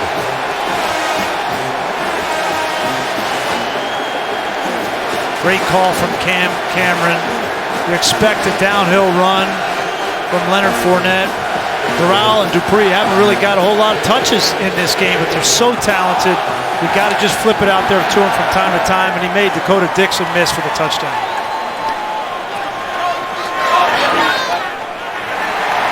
De La Houssaye puts it through. 14 points in 67 seconds. Go back to that aggressive call from Cameron. Right after the fumble recovery, you're going to see both wide receivers are going to come down and they're going to run out. All they're trying to do is clear the way for number 7 to come down the field. This ball is in the air for a long time. It's hard to concentrate if you're Leonard Fournette, knowing there's a safety back that's going to hit me. But he does it just like a receiver. That's one of the hardest things to do, is wait for a ball to come down without getting hit. And then the touchdown, this is just pure athleticism from Doral. You knew LSU wasn't just going to come out here in the second half and lay down. Right? There was going to be some fight. Tre'Davious White, give him credit, one of their senior leaders, makes a play when he needs to make a play. And then defensively, they get another fumble, and they're right back on top in this game. Fournette catching a football out of the backfield should not come as a surprise. That's not surprising anyone there. 43 catches last season for 253 receiving yards. But man, you go to the fridge for a cold one, you leave 13-0 Wisconsin, you come back, pop the top, and it's 14-13 LSU. Latrell Jamerson try to get a return, maybe out to the 25-yard line. Darius Geis, who does everything on the special teams tackle. Now the answer to today's Athletic Trivia question. We asked you about LSU and Wisconsin each having a former player, went on to play for the Packers and become Pro Football Hall of Famers. I had Jimmy Taylor. Yes, you did. I had that one. The other one, I'm going with Blood. I'm going with Blood McNally. Oh, it was Arnie. Arnie is up there. Who doesn't know Arnie? Arnie is up there on the wall. Ooh, look at that. There's a good look at Arnie. That's the jump pass. Look at that right leg, you know. Did lead the NFL in passing touchdowns 3 times. Arnie Herber for the win. So Wisconsin now. Drop ball on Houston. Looked like the pass was right there. Badgers in unfamiliar position, playing from behind all of a sudden. Wow. It's been man-to-man coverage all game long, and Tre'Davious White is locked up all over Jazz Peavy, and I think he got away with one there. His left hand on his left arm, pulled it back. Should have been a flag. Tre'Davious is taking this game over right now. You might want to throw the other side of the field if you're Bart Houston. 2nd and 10. Handoff for Gumbawale. Trying to make some people miss. Has enough for the first down. There is a flag.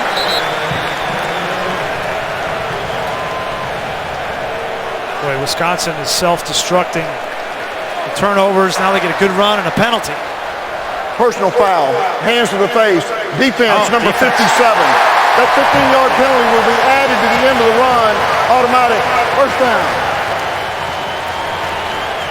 Devon Godchow flagged for that. A second personal foul of the game. Take that back. They're self-destructing on the turnovers, but not on the penalty. Yeah. Now they got to take advantage of that. Jacob Maxwell of Wisconsin had the earlier personal foul.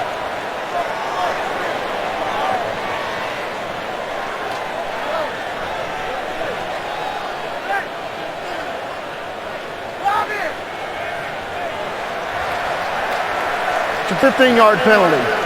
First down. 10, 15, you know. It's the first game of the year. Round it up. USC Alabama tonight. Clemson and Auburn. Well, I can't wait. ESPN. Can't wait to watch that Clemson-Auburn game. A lot of fun to watch Deshaun Watson operate.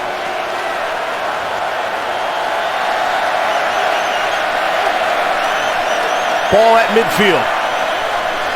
At Lambeau Field. And it's Clement.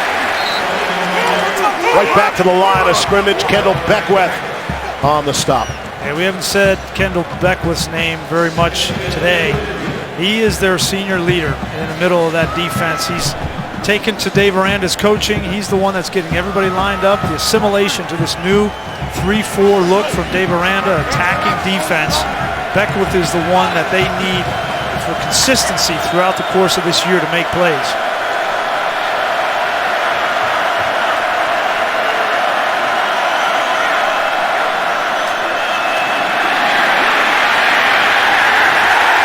On the end around, A.J. Taylor coming through, the true freshman. Gets the carry.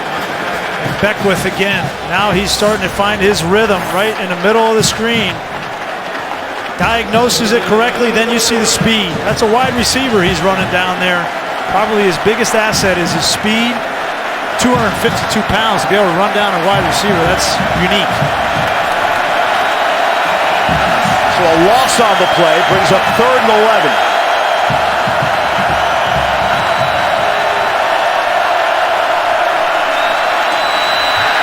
Houston steps up and throws.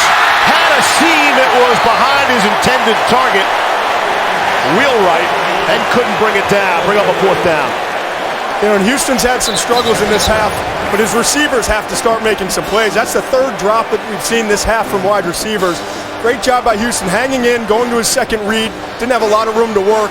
And that ball's not perfectly placed, but you've got to make that catch. No, that's a good point, Todd. He's got to flip his hips. You got to open up that back hip. That's something they coach those wide receivers. Throw that hip open, and that'll allow you to turn around and make that catch. But you're right, Bart Houston, great pocket awareness to shift and get the ball downfield. You got to convert. Tre'Davious White signaling fair catch, and he'll let it go. And it is dropped at the 2-yard line. Good punt, good coverage. College football action continues tomorrow night on ABC. 10th-ranked Notre Dame will take on Texas. The Fighting Irish, the Longhorns. Primetime college football presented by Capital One tomorrow night.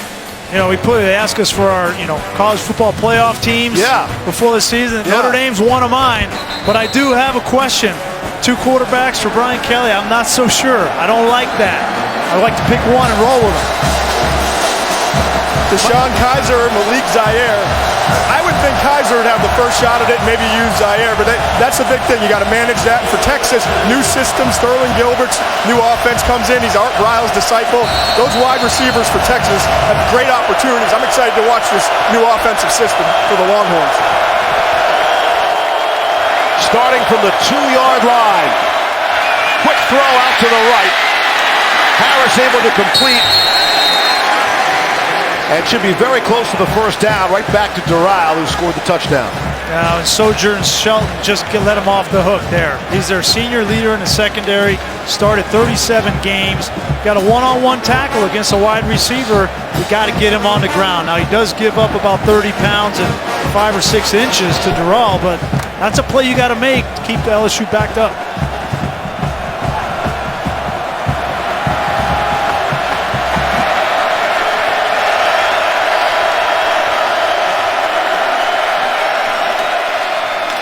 Back to Leonard Fournette.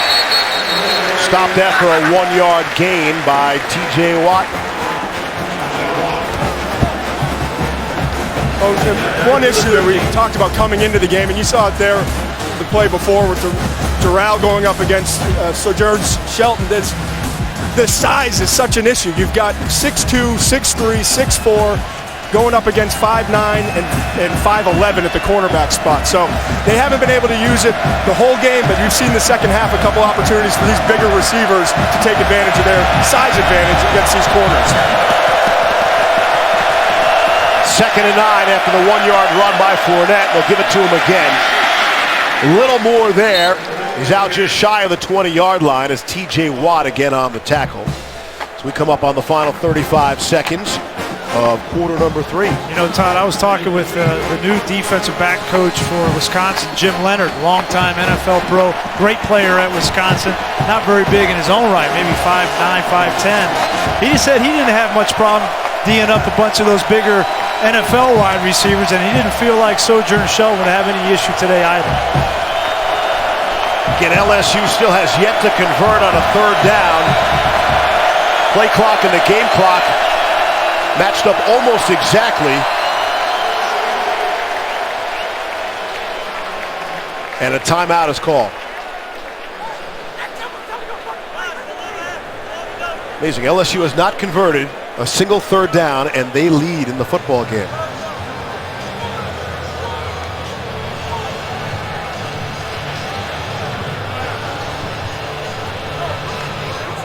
Going to find out probably a little bit earlier than they expected, although I talked to some people down there that thought that Francois may have won the job anyway. So they are loaded. Every single starter is back on that offense except the quarterback. So Francois is in a good situation in terms of supporting cast. Get 2 ACC teams in the playoff this year? Maybe. No. 3rd and 3. Put 2 seconds back on the clock. Final play, quarter number 3. And there it is. Finally, a 3rd down conversion to Malachi Dupree. Can you imagine? Wisconsin at a 13-0 lead. Yet it's LSU on top by 1. We get set for 4th quarter action, the first major college football game ever. Part of Field & Stream Store's kickoff week. Did you feel the building shaking a little bit? It's not like Camp Randall's shaking. I don't want to feel this building shake. I want this to be stable. They did jump around, and we should point out they do jump around for every Packers game. It's something they have borrowed from their friends in Madison. So here we go to open up quarter number 4. 5th-ranked LSU with a 1-point lead. And on 1st down, they hand it to Leonard Fournette. In the 3rd quarter, Fournette had 8 rushes for 62 yards and 2 receptions for 35 yards. They've realized it's time to get the ball to number 7, which was not the case in the first half. Puts him over 100 yards rushing now, but it's a quiet 101 for Fournette to this point. That big 30-yarder. That's it. That was the real big gash play from Fournette to this point. On 2nd and 6, here's Harris going to throw, lofts it down the sideline. Jump ball there, and it's knocked away. Dupree couldn't bring it down. Well, there we go. We were talking about the smaller corners against the bigger wide receivers. Tyndall, 175 pounds, 5'11", going up against Dupree, who's 6'4", 200 pounds. And I think these corners are aggressive to the football. They do not back down. They are, and I'll say this though, Harris, if he puts a little bit more under it, gives the receiver a chance to use his size. That time the ball's a little bit underthrown, he had to go climbing over the corner's back. And Todd, that's what this offense has become, 50-50 balls on the outside. Yep. Here's the throw, and again, too tall, just too high for Dupree again. Sojourner Shelton there on the coverage. And when I was talking to Jim Leonard from Wisconsin, their defensive back coach, yesterday on the field, he said these guys are tall, but they don't play tall. They don't go up and use their 6'4", 6'3" frames to make a bunch of plays up high. He said, if my guys fight through their arms to the ball, we should be fine, and that's exactly what's happened. Because it shouldn't be a 50-50 ball. Not 6'4" against 5'11". No. It shouldn't really be. It should be 75-25 ball. But Jared, they don't play like they're big. Jazz Peden back to return for Wisconsin. He won't have that opportunity. Wow. See where they spot that punt. Official still walking out to the 40, maybe the 41. Good field position when we come back.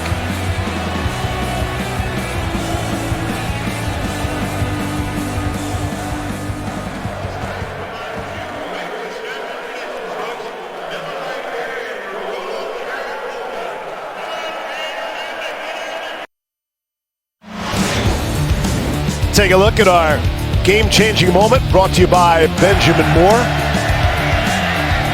Yeah, this third down interception, flipping the field from Bart Houston, throwing it late against one of the better corners in all of college football, Tre'Davious White, and he's got those return skills from being a punt returner.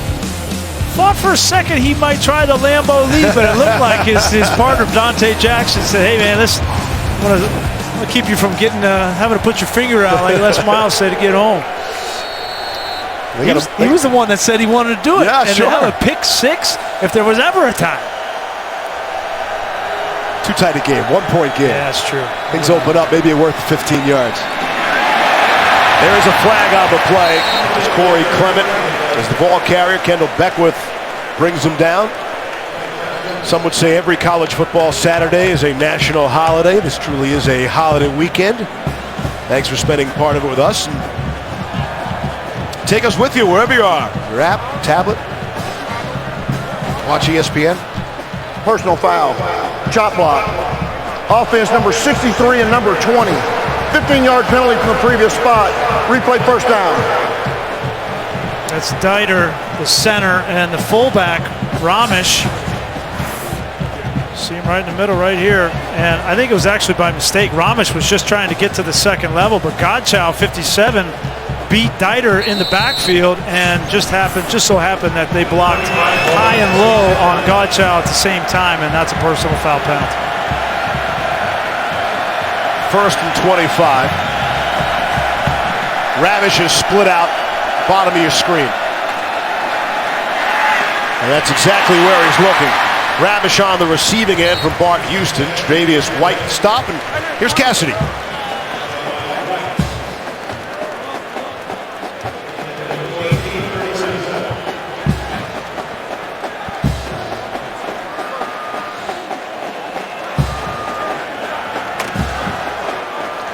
So is that a surprise? Grease is on the dogs all weekend, huh? You are on the dogs all weekend.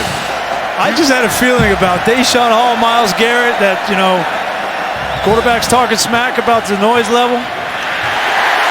Houston, nice throw. Able to complete to Robert, wheel right across midfield.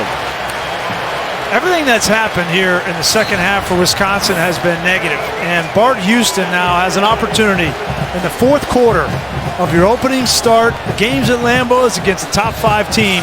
It's all right here for him. A 1-point game. You couldn't ask for anything more. He's got an opportunity. That was a nice throw with anticipation for a first down. Badgers and Badger Nation would take this opportunity every second. Trailing by 1 with the football. Ogunbowale across midfield there. Duke Riley on the stop. They've gotten away a little bit. The only thing I don't like is they've gotten away a little bit from the counter game with Clement. Get Clement in the ball game. He's your best player by far. Going back to Houston, how big were those 2 throws after the 15-yard penalty? Backed up again, everything that has gone wrong in the second half. To be able to, in the 2 throws, throw strikes, get a first down, and at least flip the field position and give yourself a chance to maybe drive down here and score. Those were 2 huge plays for the Badgers. Started with a first and 25. Here's Houston. Didn't feel the pressure. Trying to stay up and is finally brought down. Dropped by Arden Key. He's 19 away now of his goal of 20 sacks on the season. And this is just bad design here. You can't have a tight end in Fumagalli blocking the best rusher for LSU, Arden Key. This was never going to have success, and that's just not good design of football right there, and you're going to pay for it. Key came into this season with his goal. He wanted to have 20 sacks, and that's an ambitious goal, but he's got a lot of talent. Off to a great start. Since 2005, only Elvis Dumerville of Louisville has had a 20-sack season. Here's Houston.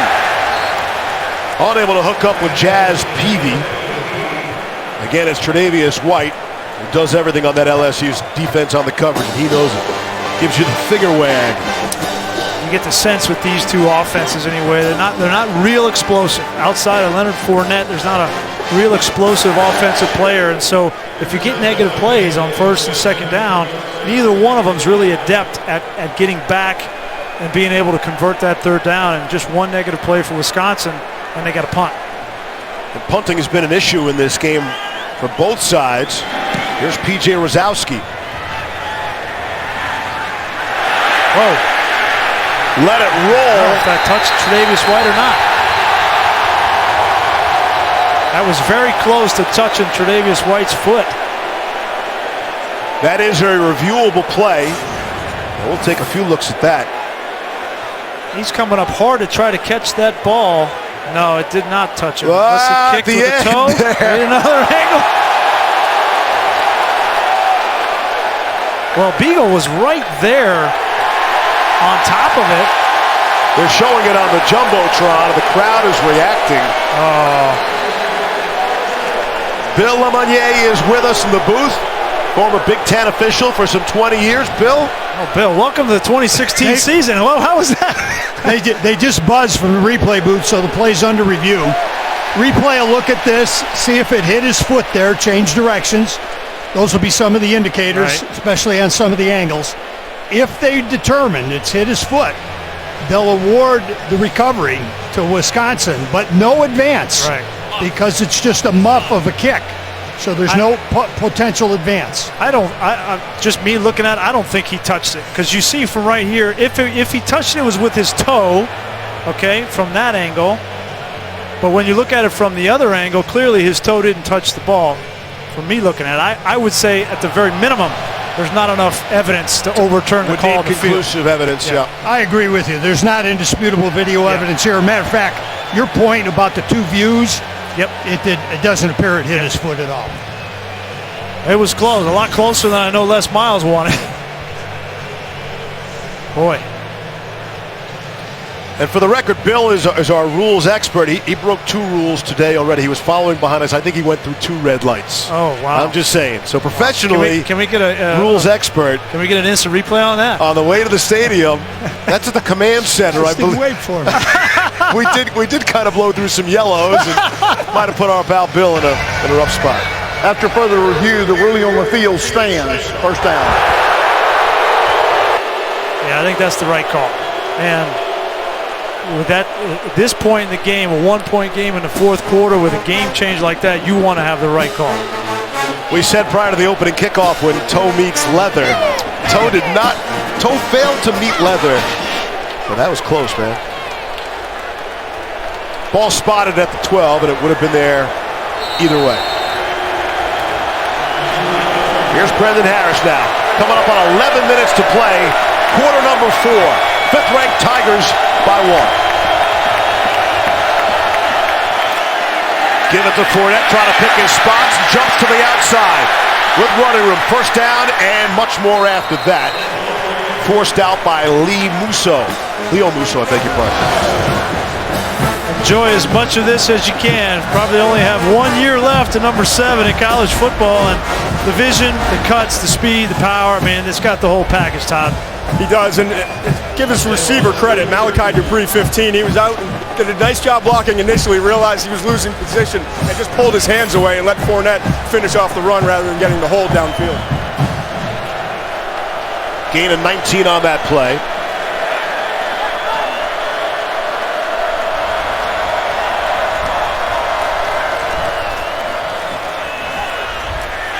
Here's Fournette for a couple. Todd, what's Leonard Fournette working on as he goes to look forward to play on Sundays in stadiums like this one? Well, first of all, don't get injured. Don't think about it. Second of all, he can continue to improve catching the ball and pass pro, but he's still very good in those areas. I've got him as the #1 player. I can't remember having a running back as the #1 prospect on the board going into a year or ending a year. He's that talented. You got a couple other defensive linemen after that. And then Jamal Adams, who's been a little bit quiet on the defensive side for LSU, coming in at number 6 at that safety position. TJ Watt is out. Garrett Dooley has checked in on 2nd and 7. Off play action. Harris under pressure. And he is dropped down by Vince Biegel, one of the co-captains of this Wisconsin team. Biegel's an outstanding player.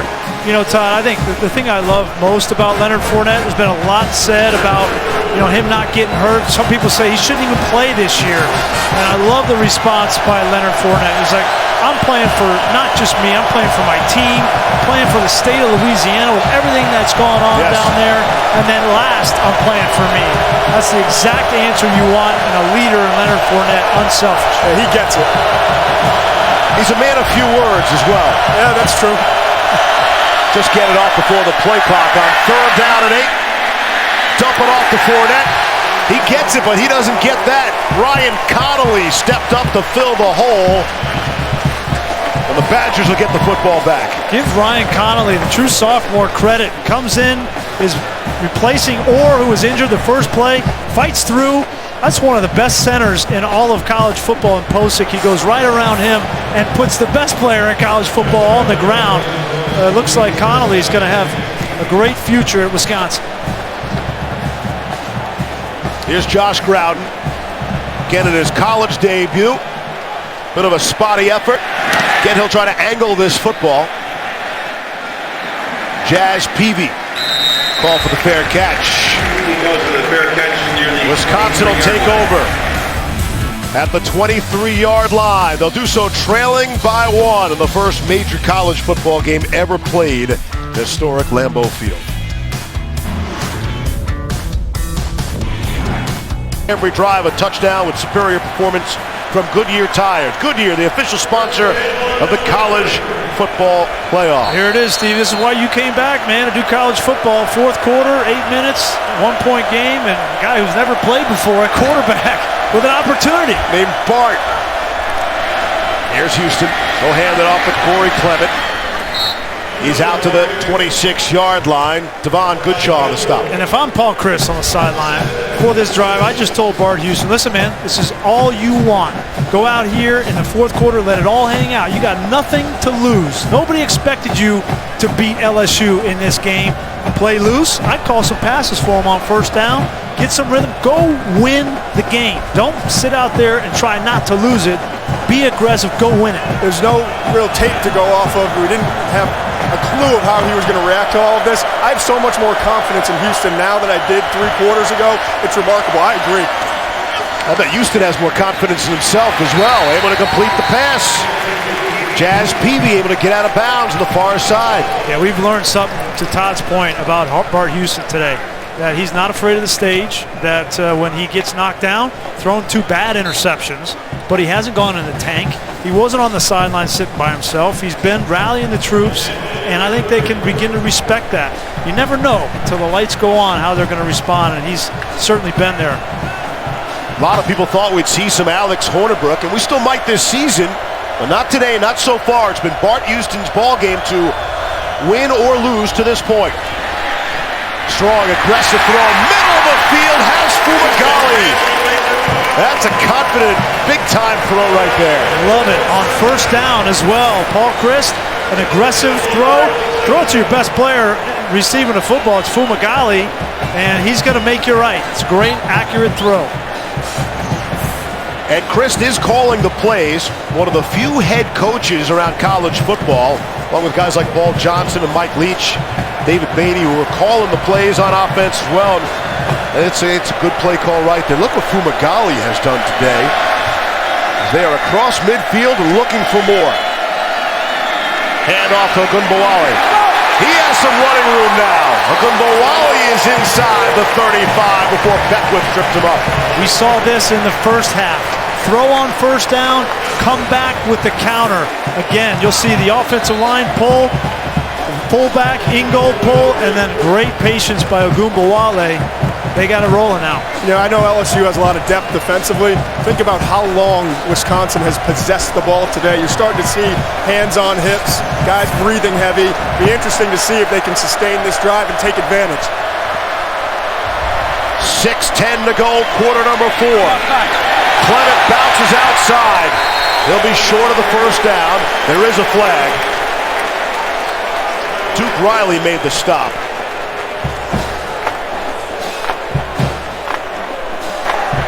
Holding offense, number 85, 10-yard penalty, replay 1st down. Penalties have been a crusher for Wisconsin. Now this is Xander Newville. He's a converted defensive tackle. There he is, number 85 right there. They just moved him to tight end late in camp, and he's trying to block the best player on the defensive line for LSU, and that's tough when a runner bounces outside of a block and you're engaged. It's almost impossible not to hold. I don't blame Xander Newville for that at all. Fourth major penalty by our count on Wisconsin. We'll see how the Badgers respond. Make it 1st and 20 now off play action. Houston will dump it down for Fumagalli. What else is new? And he'll crash forward down to the 32-yard line. 7th catch of the afternoon for Fumagalli. Fumagalli's making a name for himself, and you know these Wisconsin faithful got a little face mask there, but these Wisconsin faithful I start to hear a few foo, foo. They're not saying boo, they're saying foo. Great call there, though. You know, you backed up penalty. Get back to a manageable down and distance 2nd and 9. Bordering on field goal range as well. Here's Houston. Hands it to Clement. He'll take his time, little stutter step to the 31. Michael DeVinti, one of 5 early enrollees for LSU in the spring, makes the stop, but he is a true freshman. 3rd down has not been the nicest friend to Bart Houston in this game. 2 interceptions on 3rd downs. Paul Chryst needs to tell him, listen, if it's there, let it rip. If it's not, check it down and get to the 25-yard line and give Gaglianone an opportunity to kick the field goal. 3rd and 7.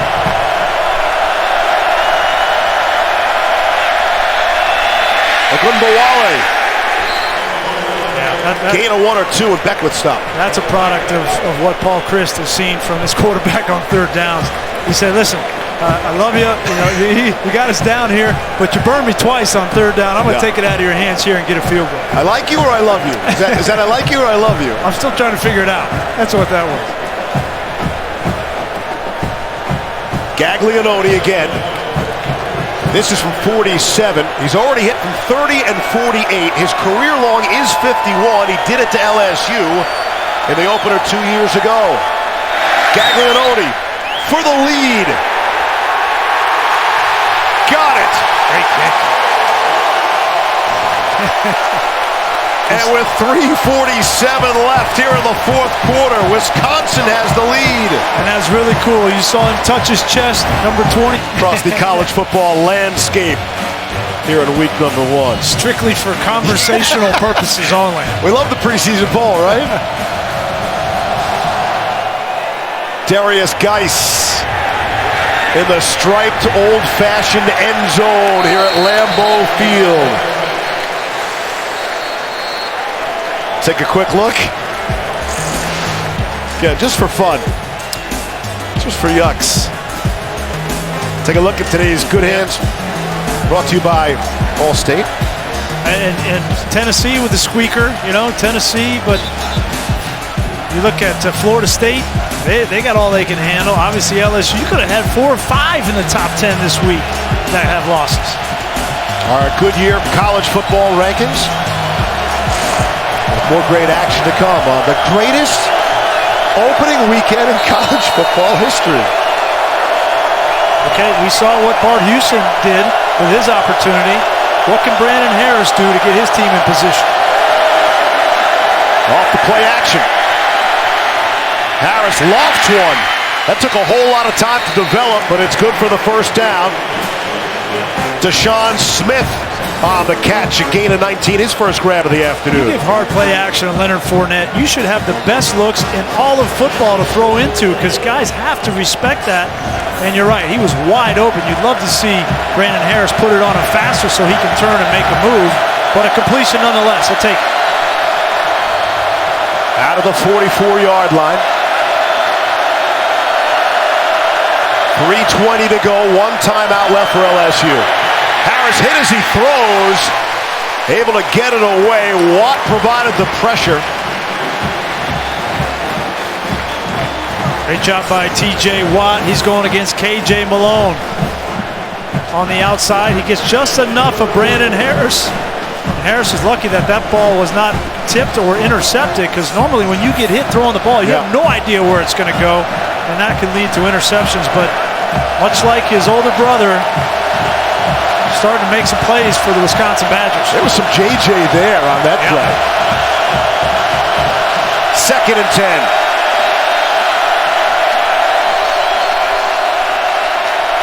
Harris avoids one man, able to complete for a short gain. We'll see where they spot it. Traven Doral got pushed back. Man, that was another great rush by TJ Watt. Came to the inside, brings up a 3rd down here. Now we saw a conservative approach from Paul Chryst with his quarterback on 3rd down. I don't think in this situation, 3rd and 6, Cam Cameron's got to let his quarterback throw the football and get a 1st down. If it's not there, though, he still has his legs, which are one of his best qualities. 1 for 9 on 3rd down conversions today. 3rd and 6. Good pocket for Harris. Able to complete to Malachi Dupree, and they will give him the 1st down.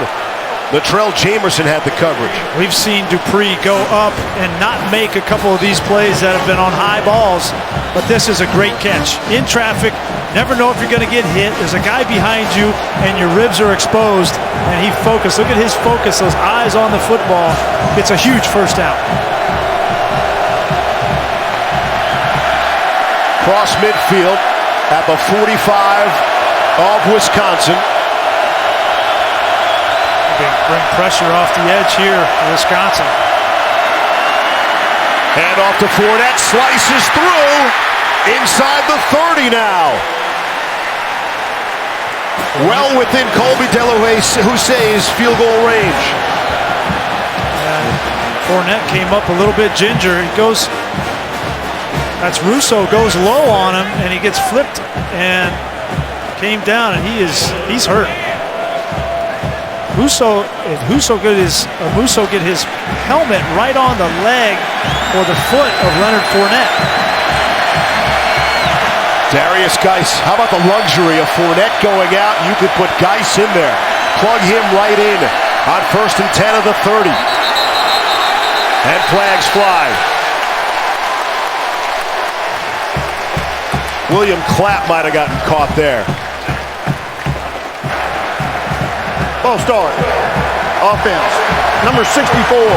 5-yard penalty. 1st down. Looks like they're going to get Fournette up on the sideline. Let's take a look at what happened. Musso, the safety, comes down and looks like he got his shoulder right on the outside of the left leg of Leonard Fournette. I don't blame Musso at all for going low. It looked like Fournette was trying to jump over him completely, like we've seen him do in the past, and he's up and he's fine.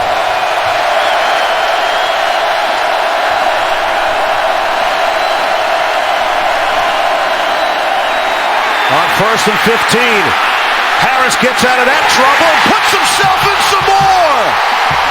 Picked off by D'Cota Dixon. And flags go flying, and players come together now.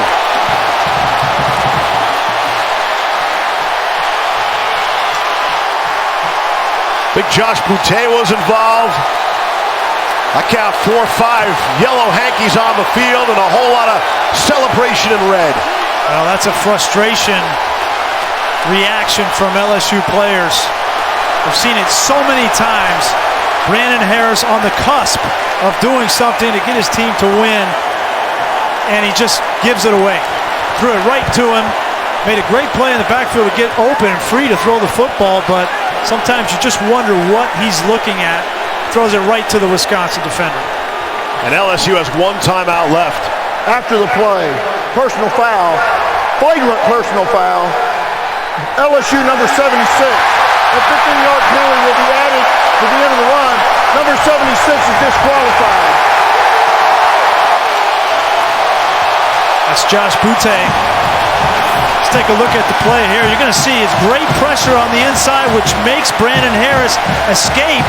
But once he escapes, you just got to be smart with the football. It gets away from Biegel, and I can't tell you where he's throwing that ball. It's almost like in the backfield he gets impulsive. He gets away from one guy, and he's like, I got an impulse. I got to get rid of this football, and I'm just going to throw it. I don't know where it's going. It's costing.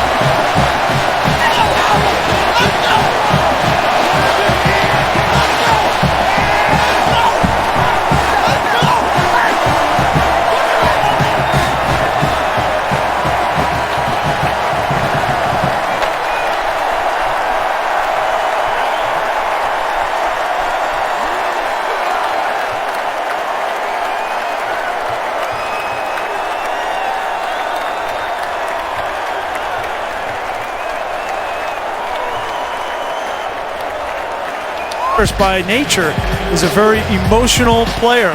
Some people would say emotionally immature player, but you see Cam Cameron sitting there next to him, trying to keep him.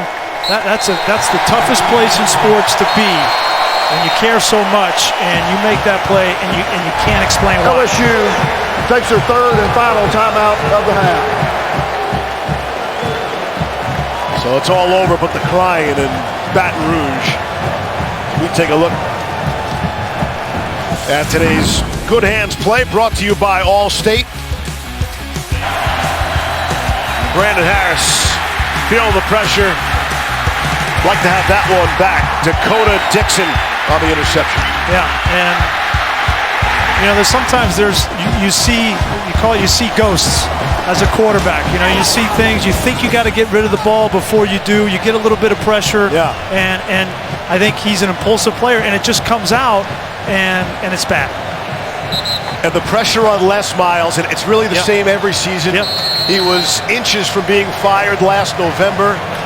To come in this environment and lose to this Wisconsin team, it's going to be a tough week in Baton Rouge, but every week is tough there. It's going to be tough, but this is not a death sentence for LSU. Of all the teams out there, right, you have that SEC West schedule. This does not exclude them from anything, but if they play like they did today, and if number 6 plays like he did today, they only scored 7 points on offense, right? They had the interception return for a touchdown. They're not beating Alabama. They're not beating Arkansas. They're not beating Ole Miss. Hey, man, back in Madison, they're saying, what about us? Yeah. Well, let's talk Wisconsin. What does this mean for the Badgers now? Well, the Big Ten West is wide open. You got Michigan, Ohio State in the East. You got Nebraska, Iowa, Wisconsin. All of a sudden, I think they found a gritty quarterback and a defense that played their hearts out today. The Badgers came into the season unranked for the first time since 2009. Boy, that's got to be some conversation. That's a great win for Paul Chryst. There's your leap. Yeah, there's a leap. Nobody's throwing a flag on Wisconsin anymore. Not this week. This Wisconsin team loses, the opener to LSU 2 years ago, to Alabama last year.